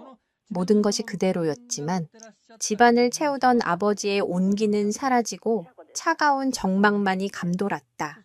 서연은 신발을 벗고 마루에 올라섰다. 엉망이 된 웨딩드레스를 벗어 던지고 옷장 깊숙한 곳에 넣어두었던 아버지의 낡은 스웨터를 꺼내 입었다. 아버지의 채취가 희미하게 남아있는 옷을 입자 비로소 마음이 조금은 진정되는 것 같았다. 그날 밤 서연은 잠을 이루지 못했다. 거실 소파에 앉아 창밖을 하염없이 바라보았다. 백호는 그런 그녀의 발치에 몸을 웅크리고 누워 든든하게 곁을 지켰다. 수많은 생각들이 머릿속을 스쳐 지나갔다. 아버지에 대한 그리움, 민준에 대한 분노, 그리고 앞으로 닥쳐올 현실에 대한 막막함까지. 아니나 다를까. 다음 날 아침부터 민준 측의 방역이 시작되었다. 국내 최고의 로펌을 선임한 그의 가족은 언론을 통해 공개된 영상은 악의적으로 조작된 것이며 결혼에 반대하던 아버지의 죽음에 충격을 받은 윤서연 씨가 정신적으로 불안정한 상태에서 벌인 비상식적인 행동이라는 입장을 발표했다. 그들은 서연을 사랑에 집착한 나머지 파혼을 요구하는 남자를 사회적으로 매장시키려 정신 이상자로 몰아가기 시작했다. 거대 자본과 권력이 만들어내는 거짓 여론은 생각보다 강력했다. 인터넷에는 서연을 비난하는 악성 댓글들이 넘쳐났고 그녀를 지지하던 동정 여론은 조금씩 흔들리기 시작했다. 경찰 조사 역시 순탄치 않았다. 민주는 묵비권을 행사하며 버텼고 그의 변호인단은 영상의 원본 파일 제출을 요구하며 증거 능력에 흠집을 내려고 시도했다. 그들은 영상이 촬영된 카메라가 사적인 공간을 불법적으로 촬영한 것이므로 증거로 채택될 수 없다는 주장까지 펼쳤다. 법은 서연의 편인 것 같으면서도 교묘하게 민준에게 빠져나갈 구멍을 만들어주고 있었다. 서연은 홀로 거대한 벽과 싸우는 듯한 외로움을 느꼈다. 친척들도 처음에는 그녀를 지지했지만 민준 측의 거센 압박과 사회적인 비난이 계속되자 그냥 적당히 합의하고 끝내는 게 어떻겠냐며 한 발 물러서는 태도를 보였다. 세상에 온전히 자기 편은 아무도 없는 것 같았다. 그녀가 절망감에 무너지려 할 때마다 곁을 지켜준 것은 백호였다. 서연이 밤새 악몽을 꾸며 신음하면 백호는 그녀의 얼굴을 핥아 깨웠다. 식사를 거르고 있노라면 밥그릇을 물어다 그녀의 무릎에 올려놓았다. 백호는 말을 할 수는 없었지만 그 어떤 인간보다도 깊은 위로와 힘을 주었다. 그러던 어느 날 서연은 아버지의 유품을 정리하다가 낡은 서류 봉투 하나를 발견했다. 봉투 안에는 아버지의 필체로 쓰인 편지와 함께 작은 녹음기 하나가 들어있었다. 편지의 내용은 충격적이었다. 사랑하는 내 딸 서연에게 만약 네가 이 편지를 읽게 된다면 아비는 이미 이 세상 사람이 아닐지도 모르겠구나. 민준이 놈이 나를 계속해서 압박해온다. 그놈의 눈빛을 보니 순순히 물러날 놈이 아니다. 혹시라도 나에게 무슨 일이 생긴다면 그것은 절대 사고가 아닐 것이다. 이 녹음기에는 그놈과 나눴던 모든 대화가 담겨 있다. 그리고 내가 미처 말하지 못했던 비밀도 함께. 부디 이 증거가 너를 지켜주길 바란다. 서연은 떨리는 손으로 녹음기의 재생 버튼을 눌렀다. 녹음기에서는 아버지와 민준이 땅 문제로 다투는 생생한 목소리가 흘러나왔다. 민준의 협박과 회유, 그리고 그것에 굴하지 않는 아버지의 단호한 목소리, 이것은 일기장보다도 훨씬 더 직접적인 증거가 될 수 있었다. 그런데 녹음의 마지막 부분에서 서연은 전혀 예상치 못한 사실을 알게 되었다. 어르신, 왜 이렇게까지 고집을 부리시는 겁니까? 이 땅 그냥 평범한 시골 땅이 아니지 않습니까? 그 아래에 뭐가 묻혀 있는지 정말 모르시는 겁니까? 아니면 알면서도 모른 척 하시는 겁니까? 내 놈이 그걸 제가 어떻게 알았는지가 중요한 게 아니죠. 중요한 건 이 사실이 세상에 알려지면 어르신뿐만 아니라 서연이까지 위험해진다는 겁니다. 그러니 좋게 끝내시죠. 땅만 넘기시면 저도 이 비밀 평생 무덤까지 가져가겠습니다. 땅 아래에 묻힌 비밀. 서연은 혼란스러웠다. 아버지는 평생 농사만 짓고 사신 분이었다. 그런 아버지의 땅에 대체 무슨 비밀이 숨겨져 있다는 말인가? 민준이 단순히 땅을 차지하기 위해 거짓말을 하는 것일까? 아니면 정말로 자신이 모르는 무언가가 있는 것일까? 이 녹음 파일은 민준의 범죄를 입증할 강력한 증거인 동시에 풀리지 않는 새로운 수수께끼를 던져주었다. 서연은 이 비밀을 파헤쳐야만 이 지긋지긋한 싸움을 완전히 끝낼 수 있을 것이라 직감했다. 그녀는 아버지의 땅, 그 평범해 보이는 흙 아래에 감춰진 진실을 찾기 위한 또 다른 여정을 시작해야만 했다. 과연 그녀는 아버지의 땅에 얽힌 미스터리를 풀고 민준의 마지막 발악을 잠재울 수 있을까? 충견 백호와 함께하는 그녀의 외로운 싸움은 이제 새로운 국면으로 접어들고 있었다. 아버지의 녹음 파일이 남긴 수수께끼는 서연의 머릿속을 떠나지 않았다. 땅 아래에 묻은 비밀. 민준은 그 비밀을 무기 삼아 아버지를 협박했고 아버지는 그 비밀을 지키려다 목숨을 잃으셨다. 그렇다면 그 비밀은 단순한 땅의 소유권 문제보다 훨씬 더 중요하고 위험한 것임이 분명했다. 서연은 이 비밀의 정체를 밝혀내는 것이 민준의 죄를 완벽하게 입증하고 아버지의 명예를 회복하는 마지막 열쇠가 될 것이라고 확신했다. 그녀는 아버지의 서재를 샅샅이 뒤지기 시작했다. 평생을 성실하게 살아오신 아버지가 불법적인 무언가에 연루되었을 리는 없었다. 분명 합법적인 테두리 안에서, 하지만 세상에 알려지면 곤란한 그런 종류의 비밀일 것이다. 낡은 책장과 서류 더미 속에서 서연은 빛바랜 지도 한 장을 발견했다. 그것은 아버지의 땅을 측량한 지적도처럼 보였지만 일반적인 지도와는 다르게 특정 구역에 붉은색으로 빗금이 쳐져 있고 알 수 없는 기호들이 빼곡하게 적혀 있었다. 서연은 지도를 들고 문제의 땅으로 향했다. 백호가 든든하게 그녀의 뒤를 따랐다. 아버지가 평생을 일궈온 밭은 주인의 손길이 끊기자 잡초만 무성하게 자라 황량한 모습이었다. 서연은 지도를 펼쳐 들고 붉은 빗금이 쳐진 구역을 찾아 나섰다. 그곳은 밭의 가장 구석진 곳, 작은 언덕 아래의 평평한 공터였다. 겉보기에는 다른 곳과 전혀 다를 바 없는 평범한 땅이었다. 대체 여기에 뭐가 있다는 거지?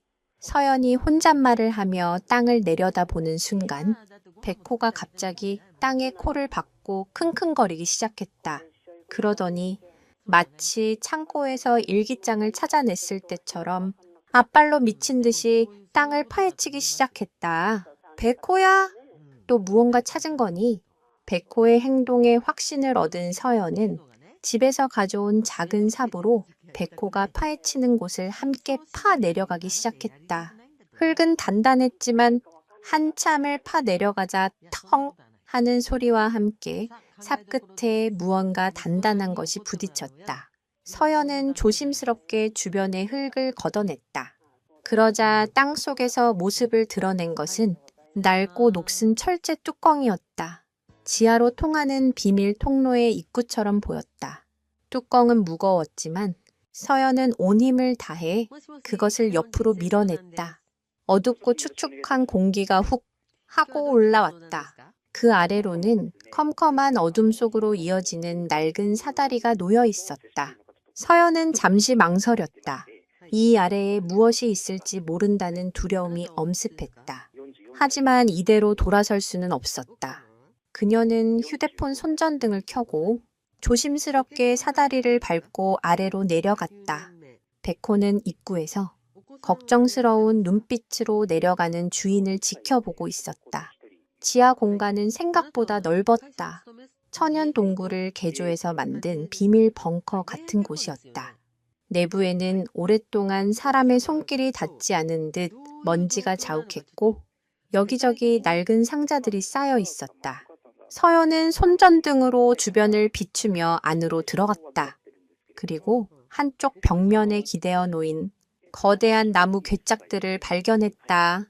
괴짝들은 두꺼운 자물쇠로 단단히 잠겨 있었다. 서연은 아버지의 서재에서 지도와 함께 발견했던 작은 열쇠 꾸러미를 떠올렸다. 혹시나 하는 마음에 가져왔던 열쇠 꾸러미를 꺼내 자물쇠에 맞는 열쇠를 찾아 하나씩 끼워 보았다. 몇 번의 시도 끝에 철컥 하는 소리와 함께 낡은 자물쇠가 열렸다. 떨리는 마음으로 괴짝의 뚜껑을 열었을 때 서연은 자신의 눈을 의심했다. 괴짝 안에는 눈부신 황금빛 유물들이 가득 들어 있었다. 금으로 만든 왕관, 화려한 장신구, 그리고 오래된 고서들과 도자기들까지 한눈에 보기에도 엄청난 가치를 지닌 문화재들이었다. 마치 박물관의 수장고를 통째로 옮겨 놓은 듯한 광경이었다. 괴짝 안에서 아버지의 필체로 쓰인 또 다른 편지 한 통이 발견되었다. 이 유물들은 우리 집안이 대대로 지켜온 것이다. 일제강점기 시절 일본인들이 우리 문화재를 약탈해가는 것을 막기 위해 나의 증조부께서 목숨을 걸고 빼돌려 이 비밀 장소에 숨겨두셨다. 해방이 되면 세상에 공개하려 하셨지만 혼란스러운 시국 속에서 그 뜻을 이루지 못하고 돌아가셨고 그 후로 우리 가문의 장손들만이 이 비밀을 대대로 이어오게 되었다. 이것은 불법적으로 취득한 작물이 아니라 우리가 지켜낸 소중한 민족의 유산이다. 언젠가 이 유물들을 안전하게 국가에 헌납하고 조상의 숭고한 뜻을 세상에 알리는 것이 나의 마지막 꿈이었다. 서연은 그제야 모든 것을 깨달았다. 민주는 리조트 개발을 진행하는 과정에서 우연히 이 땅 아래에 문화재가 매장되어 있을 가능성이 있다는 정보를 입수했을 것이다. 그리고 끈질긴 뒷조사를 통해 서연의 집안이 대대로 무언가를 숨겨오고 있다는 사실까지 알아냈을 것이다. 그에게 이 땅은 단순히 리조트 부지가 아니었다. 일확천금을 안겨줄 거대한 보물섬이었던 것이다. 그가 아버지를 그토록 집요하게 협박했던 이유, 그리고 결국 아버지를 살해하면서까지 이 땅을 차지하려 했던 이유가 바로 이것이었다. 이 유물들은 민준의 탐욕과 범죄 동기를 입증할 가장 확실하고 강력한 증거였다. 동시에 아버지와 조상들이 목숨 걸고 지켜온 위대한 유산이었다. 서연은 유물들을 향해 경건한 마음으로 손을 모았다. 이제 이 유산들을 어떻게 지켜내고 아버지의 마지막 꿈을 이뤄드려야 할까? 그녀의 어깨에 가문의 운명과 역사의 무게가 고스란히 얹혔다. 이것을 세상에 공개하는 순간 또 어떤 거대한 파장이 일어나게 될까? 민준 측은 이 사실을 덮기 위해 더욱 필사적으로 나올 것이 분명했다. 이제 싸움은 단순히 개인의 복수를 넘어 역사를 지키기 위한 거대한 전쟁으로 번지고 있었다. 지하 벙커의 차가운 공기 속에서 서연은 황금빛 유물들이 뿜어내는 장엄한 기운에 압도되었다. 이것은 단순히 값비싼 보물이 아니었다. 일제강점기의 수탈 속에서 조상들이 목숨을 걸고 지켜낸 민족의 혼이자 역사의 증거였다. 아버지의 편지를 다시 읽어 내려가는 그녀의 손이 가늘게 떨렸다. 아버지는 이 위대한 유산을 평생 동안 홀로 지키며 언젠가 이것을 국가의 품으로 돌려보낼 날만을 꿈꿔오셨던 것이다. 그런 아버지의 숭고한 꿈을 민주는 자신의 더러운 탐욕을 채우기 위한 수단으로 이용하려 했다. 서연의 가슴 속에서 다시 한번 뜨거운 분노가 치밀어 올랐다. 이 유물들은 민준의 범죄 동기를 입증할 결정적 증거가 될 것이었다. 동시에 서연에게는 반드시 지켜내야 할 무거운 책임이 되었다. 서연은 일단 벙커의 입구를 다시 덮고 아무도 눈치채지 못하도록 위장해 놓았다. 그리고는 곧장 자신이 가장 신뢰할 수 있는 변호사를 찾아갔다. 그녀는 대학 시절부터 절친했던 친구이자 현재는 인권 변호사로 명망이 높은 강민희 변호사였다. 민희는 서연이 가져온 아버지의 일기장과 녹음 파일, 그리고 지하 벙커에서 촬영한 유물 사진들을 보고는 경악을 금치 못했다. 서연아, 이게 정말 사실이라고. 이건 단순히 한 개인의 살인 사건이 아니야. 거대한 이권이 걸린 역사적인 사건이야. 민희의 표정은 그 어느 때보다도 심각했다. 그녀는 잠시 생각에 잠기더니 결연한 표정으로 말했다. 민준이 측에서 이걸 알게 되면 무슨 짓을 해서라도 너를 막으려 할 거야. 증거를 인멸하거나 심지어는 너의 신병까지 위험해질 수 있어. 이제부터는 아주 신중하고 치밀하게 움직여야 해. 민희는 곧바로 국내 최고의 문화재 전문 감정위원과 역사학자에게 비밀리에 연락을 취했다. 그리고 며칠 후 그들은 밤을 틈타 서연의 시골집을 방문했다. 벙커 안으로 들어선 전문가들은 유물들을 보자마자 흥분을 감추지 못했다. 이럴 수가. 이것은 교과서에서나 보던 삼국시대의 금관 아닙니까? 보존 상태가 거의 완벽해요. 이 고서들은 아직 학계에 보고되지 않은 희귀 사료들입니다. 우리나라 고대사를 다시 써야 할지도 모를 엄청난 발견입니다. 감정 결과 유물들의 가치는 돈으로 환산하는 것이 무의미할 정도의 국보급 문화재들이었다. 전문가들은 이 유산들이 국가에 환수된다면 그것은 21세기 최고의 고고학적 발견으로 기록될 것이라고 입을 모았다. 모든 증거와 증언을 확보한 서연과 민희는 마침내 반격을 위한 마지막 퍼즐 조각을 맞췄다. 그들은 가장 영향력 있고 신뢰도가 높은 시사 고발 프로그램의 PD에게 이 모든 사실을 제보했다. 처음에는 반신반의하던 PD도 민희가 제시한 증거들을 보고는 즉시 특별 탐사 보도팀을 꾸렸다. 방송이 나가기 며칠 전부터 세기의 결혼식 스캔들, 그 후 감춰졌던 충격적인 진실 독점 공개라는 자극적인 예고편이 전파를 타기 시작했다. 여론은 다시 들끓었다. 민준 측은 언론사를 상대로 방송금지 가처분 신청을 내는 등 필사적으로 방송을 막으려 했지만 법원은 국민의 알 권리를 존중하여 이를 기각했다. 마침내 방송 당일 서연은 백호와 함께 거실 TV 앞에 앉아 숨을 죽이고 방송을 지켜보았다. 방송은 결혼식 날의 폭로 영상으로 시작되었다. 그리고 곧이어 민준이 서연의 아버지를 협박하는 내용이 담긴 녹음, 파일이 전국에 공개되었다. 그의 탐욕스러운 목소리가 전파를 타는 순간 그를 옹호하던 마지막 여론마저 완전히 등을 돌렸다. 방송의 하이라이트는 지하 벙커에 숨겨져 있던 국보급 유물들이 공개되는 순간이었다. 눈부신 황금 유물들의 모습이 화면을 가득 채우자 시청자들은 경악과 감탄을 금치 못했다. 방송은 서연의 조상들이 목숨 걸고 문화재를 지켜낸 숭고한 이야기와 그것을 차지하기 위해 살인까지 저지른 민준의 추악한 범죄를 극적으로 대비시켰다. 방송 말미에는 서연이 직접 카메라 앞에 섰다. 그녀는 더 이상 불안에 떠는 피해자가 아니었다. 민족의 유산을 지켜낸 후손으로서 당당하고 결연한 목소리로 입을 열었다. 이 유물들은 저의 것이 아닙니다. 우리 모두의 것입니다. 저는 아버지의 유지를 받들어 이 모든 문화재를 조건 없이 국가에 기증하겠습니다. 부디 이 유산들이 제자리로 돌아가 아버지의 억울한 죽음을 위로하고 우리 모두의 자랑스러운 역사로 영원히 기억되기를 바랍니다. 방송이 끝나자 세상은 완전히 뒤집어졌다.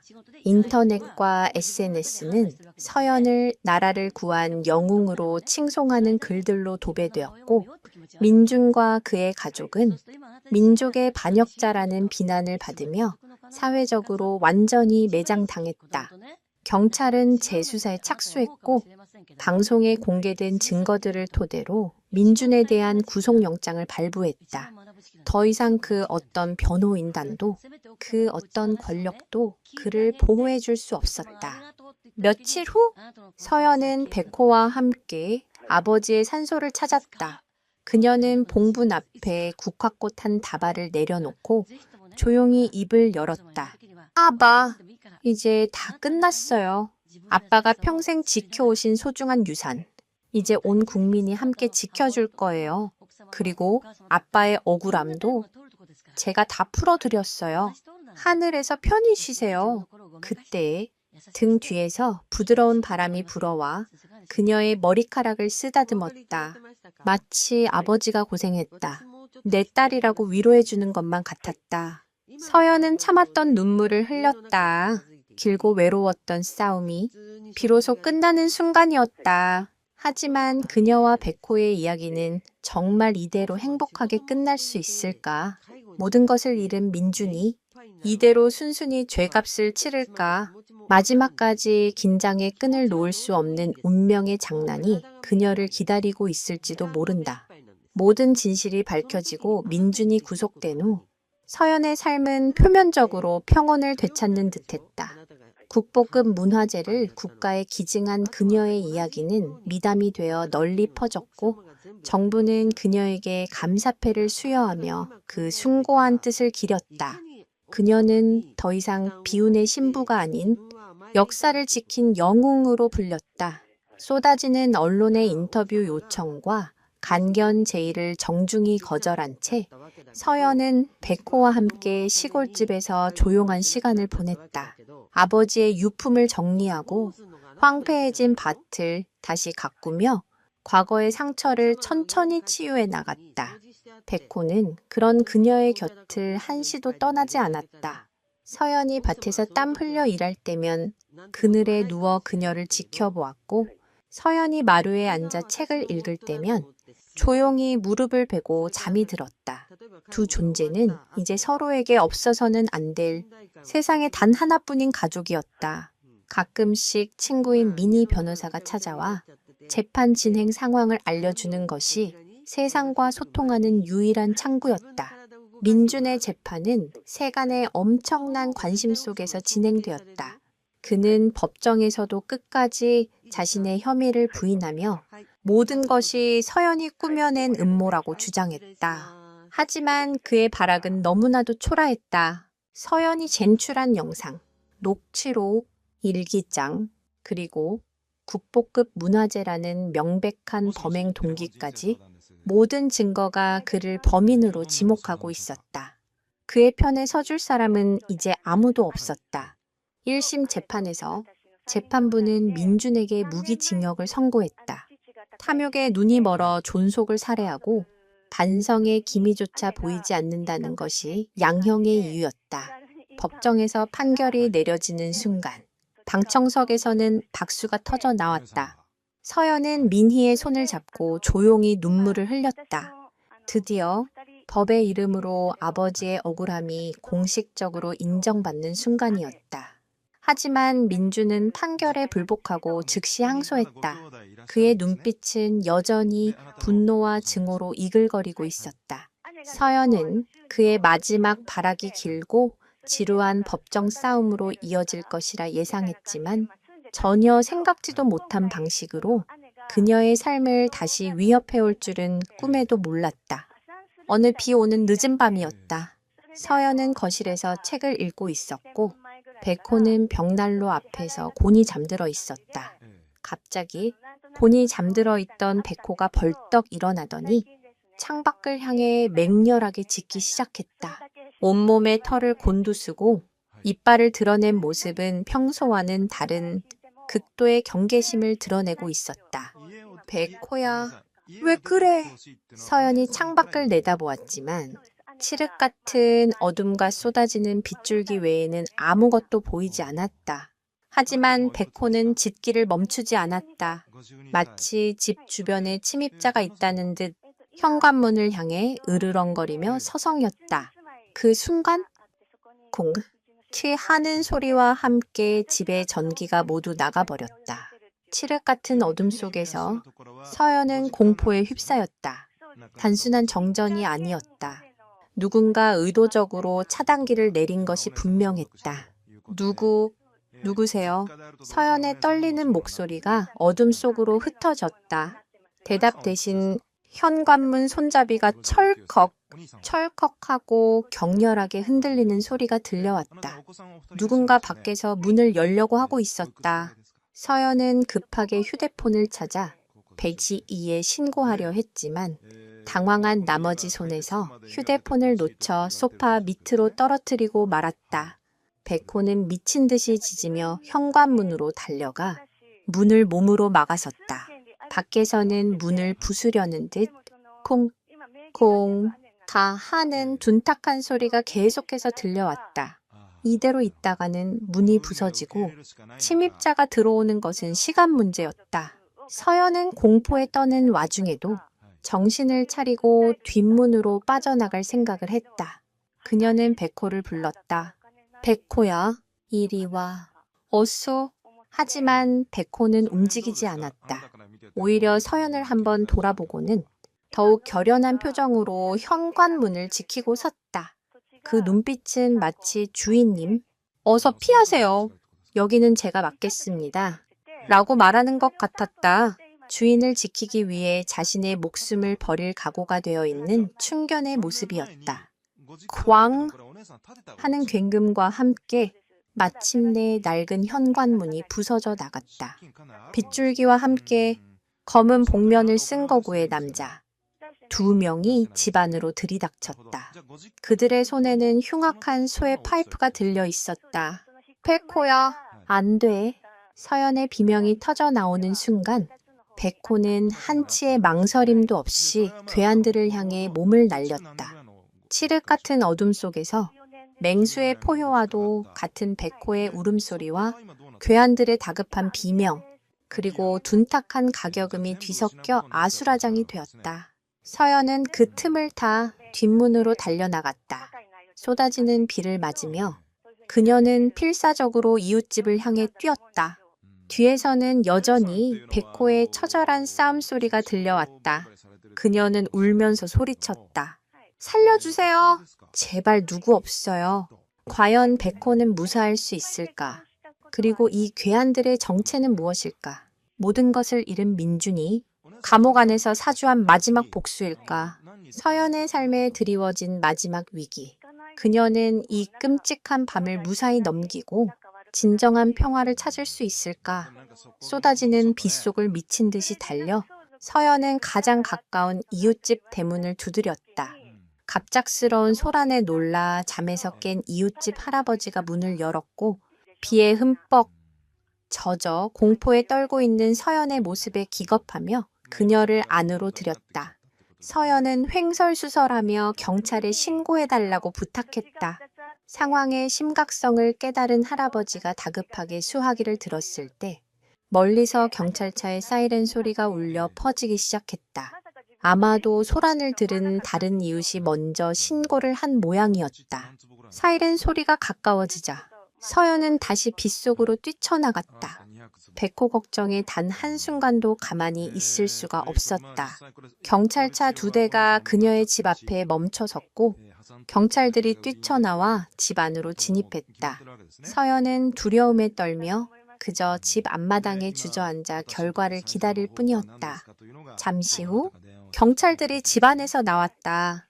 그들의 손에는 피 묻은 소의 파이프가 들려 있었고 얼굴에는 곤혹스러운 표정이 역력했다. 괴한들은 뒷산으로 도망친 것 같습니다. 주변을 수색하고 있으니 곧 잡힐 겁니다. 그런데 안에 있던 개는 경찰의 말이 채 끝나기도 전에 서연은 비명을 지르며 집 안으로 달려 들어갔다. 집 안은 처참했다. 부서진 현관문과 깨진 가구 조각들이 널브러져 있었고 바닥에는 빗물과 흙탕물 그리고 핏자국이 흥건했다. 그리고 그 한가운데에 백호가 쓰러져 있었다. 백호야! 서연은 백호에게 달려가 그의 몸을 끌어안았다. 백호의 하얀 털은 피와 흙으로 엉망이 되어 있었고 온몸은 상처투성이었다. 숨은 간신히 붙어 있었지만 미동조차 하지 못했다. 괴한 중 한 명의 다리를 물고 끝까지 놓지 않았는지 그의 이빨 사이에는 검은 옷 조각이 끼어 있었다. 그는 마지막 순간까지 자신의 목숨을 던져 주인을 지켜냈던 것이다. 안 돼. 백호야, 제발 눈 좀 떠봐. 나를 혼자 두고 가면 안 돼. 서연의 눈에서 뜨거운 눈물이 쏟아져 백호의 얼굴 위로 떨어졌다. 백호는 힘겹게 눈꺼풀을 들어 올렸다. 그리고는 마지막 힘을 다해 서연의 손등을 한번 핥았다. 그 눈빛은 괜찮아요. 주인님, 당신을 지켜냈으니 저는 괜찮아요. 라고 말하는 것 같았다. 그리고는 아주 천천히 백호의 눈이 감겼다. 서연의 절규가 텅 빈 집안을 가득 메웠다. 그녀는 세상의 전부를 잃은 사람처럼 싸늘하게 식어가는 백호를 끌어안고 오열했다. 아버지에 이어 그녀의 마지막 가족이었던 백호마저 이렇게 떠나보내야 한다는 사실을 그녀는 도저히 받아들일 수 없었다. 그때 현장에 도착한 구급대원이 백호의 상태를 살피더니 다급하게 외쳤다. 아직 숨이 붙어 있습니다. 아주 미약하지만 심장이 뛰고 있어요. 당장 가장 가까운 동물병원으로 이송해야 합니다. 그 말에 서연은 번쩍 정신을 차렸다. 희망이 있었다. 아직 포기하기에는 일렀다. 그녀는 구급대원들과 함께 백호를 들것에 옮겨 실었고 앰뷸런스에 동승했다. 사이렌을 울리며 밤의 도로를 질주하는 앰뷸런스 안에서 서연은 차갑게 식어가는 백호의 발을 붙잡고 간절히 기도했다. 제발 살아만 달라고. 다시는 혼자 두지 않겠다고. 동물병원에 도착한 백호는 곧바로 응급수술실로 옮겨졌다. 수술실 앞 복도에 홀로 남겨진 서연에게 시간은 지옥처럼 더디게 흘러갔다. 몇 시간이 지났을까? 수술실 문이 열리고 지친 기색의 수의사가 나왔다. 수술은 일단 끝났습니다. 하지만 상태가 너무 위중합니다. 과다출혈에 내장 파열, 그리고 여러 군데 골절까지. 솔직히 말씀드리면 오늘 밤을 넘기기 힘들지도 모릅니다. 마음의 준비를 하시는 게 수의사의 절망적인 말에 서연의 세상은 다시 한번 무너져 내렸다. 하지만 그녀는 주저앉지 않았다. 그녀는 수의사의 팔을 붙잡고 애원했다. 아니에요. 백호는 강한 아이예요. 살아날 수 있어요. 제가 곁을 지킬게요. 제발 포기하지 말아주세요. 서연은 중환자실로 옮겨진 백호의 곁으로 갔다. 각종 의료기기에 둘러싸여 힘겹게 숨을 내쉬는 백호의 모습은 너무나도 안쓰러웠다. 서연은 의자에 앉아 백호의 발을 가만히 잡았다. 그리고는 나지막이 이야기를 들려주기 시작했다. 어릴 적 함께 뛰어놀던 추억, 아버지가 백호를 얼마나 사랑했는지, 그리고 자신에게 백호가 얼마나 소중한 존재인지. 그녀의 목소리는 밤새도록 이어졌다. 그녀는 자신의 온기를, 자신의 간절한 마음을 백호에게 전하고 싶었다. 한편 경찰은 도주했던 괴한들을 모두 검거했다. 그들은 역시 감옥에 있는 민준의 사주를 받은 자들이었다. 민준은 자신의 남은 재산을 모두 털어 서연에게 복수하고 지하 벙커의 유물들을 빼돌리려 했던 것이다. 이 사건으로 인해 민준의 항소심은 더욱 불리해졌고 그는 영원히 사회와 격리될 운명에 처해졌다. 하지만 서연에게는 더 이상 민준의 소식 따위는 중요하지 않았다. 그녀의 온 세상은 오직 생사의 기로에 서 있는 백회에게만 집중되어 있었다. 과연 기적은 일어날 수 있을까? 주인을 향한 충견의 위대한 사랑은 죽음의 문턱을 넘어 다시 한번 빛을 발할 수 있을까? 칠흑 같은 밤의 끝에서 서연과 백호는 희망의 아침을 맞이할 수 있을 것인가? 동물병원 중환자실의 차가운 공기 속에서 서연은 뜬 눈으로 밤을 새웠다. 그녀의 시선은 단 한순간도 생명 유지 장치에 의지해 힘겹게 숨을 몰아쉬는 백획에서 떨어지지 않았다. 간헐적으로 울리는 기계음만이 백호가 아직 살아있다는 사실을 알려주고 있었다. 서연은 백호의 발을 잡은 손에 힘을 주며 쉬지 않고 말을 걸었다. 그녀의 목소리는 애틋한 자장가처럼 혹은 간절한 기도처럼 밤의 정적을 채웠다. 백호야, 기억나. 네가 처음 우리 집에 왔던 날 아빠가 뜬금없이 강아지 한 마리를 안고 오셨지? 나는 너무 좋아서 펄쩍펄쩍 뛰었는데 넌 그때부터 참 늠름했어. 낯선 환경인데도 전혀 낑낑거리지도 않고 내 손가락을 할짝거리기만 했지.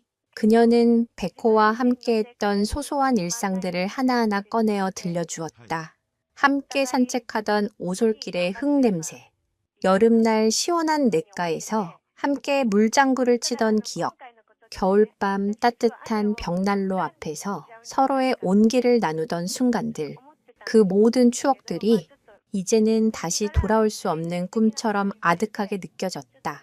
아빠가 돌아가시고 네가 사라졌을 때 난 네가 아빠를 따라갔다고 생각했어. 그래서 널 원망하지 않았어. 하지만 외로웠어. 백호야, 세상에 정말 나 혼자만 남겨진 것 같았거든. 그런데 넌 돌아와 줬어.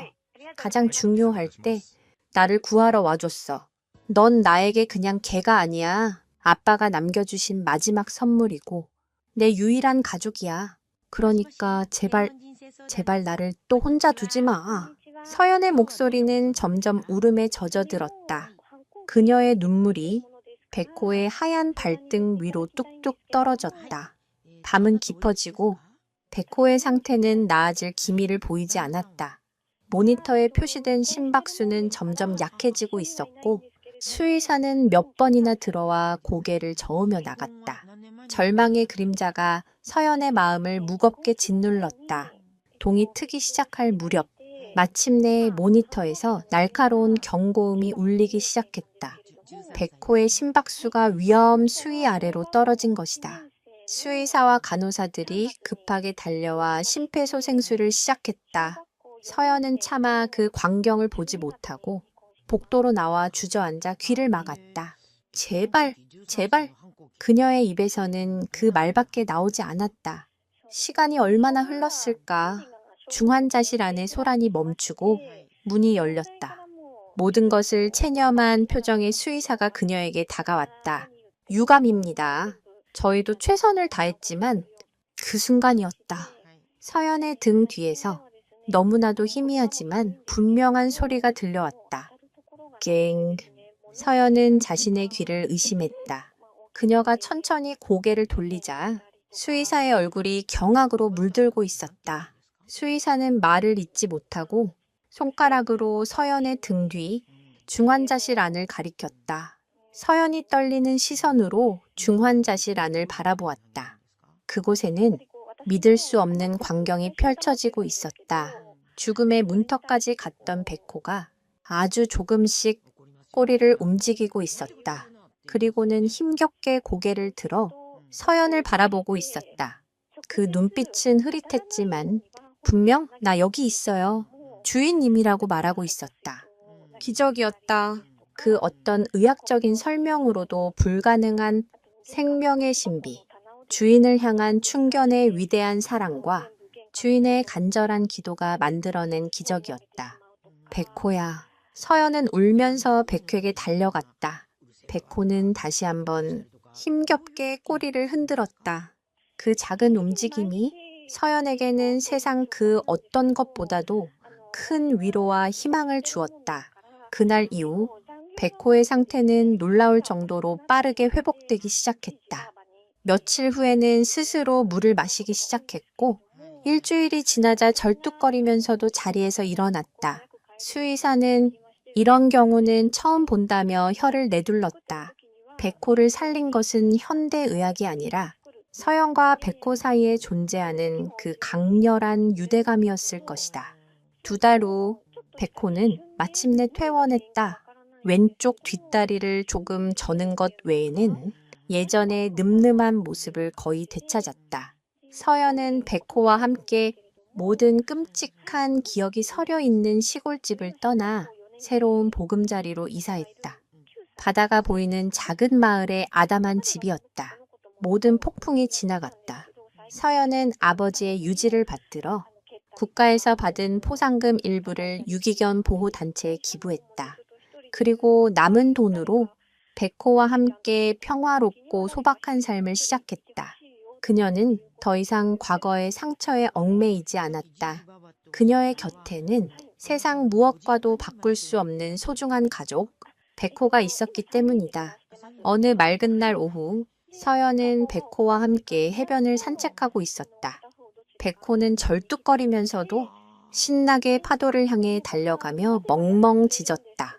그 모습을 바라보는 서연의 얼굴에는 오랜만에 진심에서 우러나온 평온한 미소가 걸려 있었다. 그녀는 모래사장에 앉아 파도 소리를 들으며 생각했다. 인생은 그녀에게서 많은 것을 앗아갔지만 동시에 가장 소중한 것이 무엇인지를 가르쳐 주었다. 그것은 돈도 명예도 아닌 변치 않는 사랑과 믿음, 그리고 곁을 지켜주는 존재의 소중함이었다. 그녀는 자신을 향해 달려오는 백호를 보며 활짝 웃었다. 이제 그녀의 삶은 더 이상 복수를 위한 것이 아니었다. 백호와 함께 하루하루를 소중하게 채워나가는 행복을 위한 삶이었다.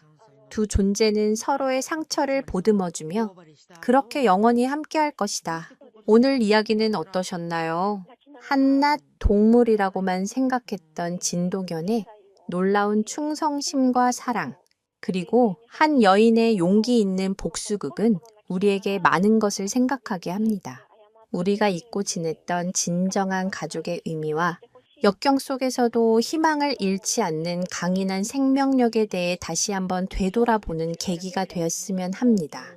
때로는 가장 가까운 사람이 가장 무서운 적이 되기도 하고, 가장 예상치 못한 존재가 가장 든든한 내 편이 되어주기도 합니다. 여러분의 곁에도 말은 통하지 않지만 언제나 묵묵히 당신을 지지하고 사랑해주는 소중한 존재가 있지는 않으신가요? 오늘 밤 그 소중한 존재에게 따뜻한 말 한마디 건네보는 것은 어떨까요?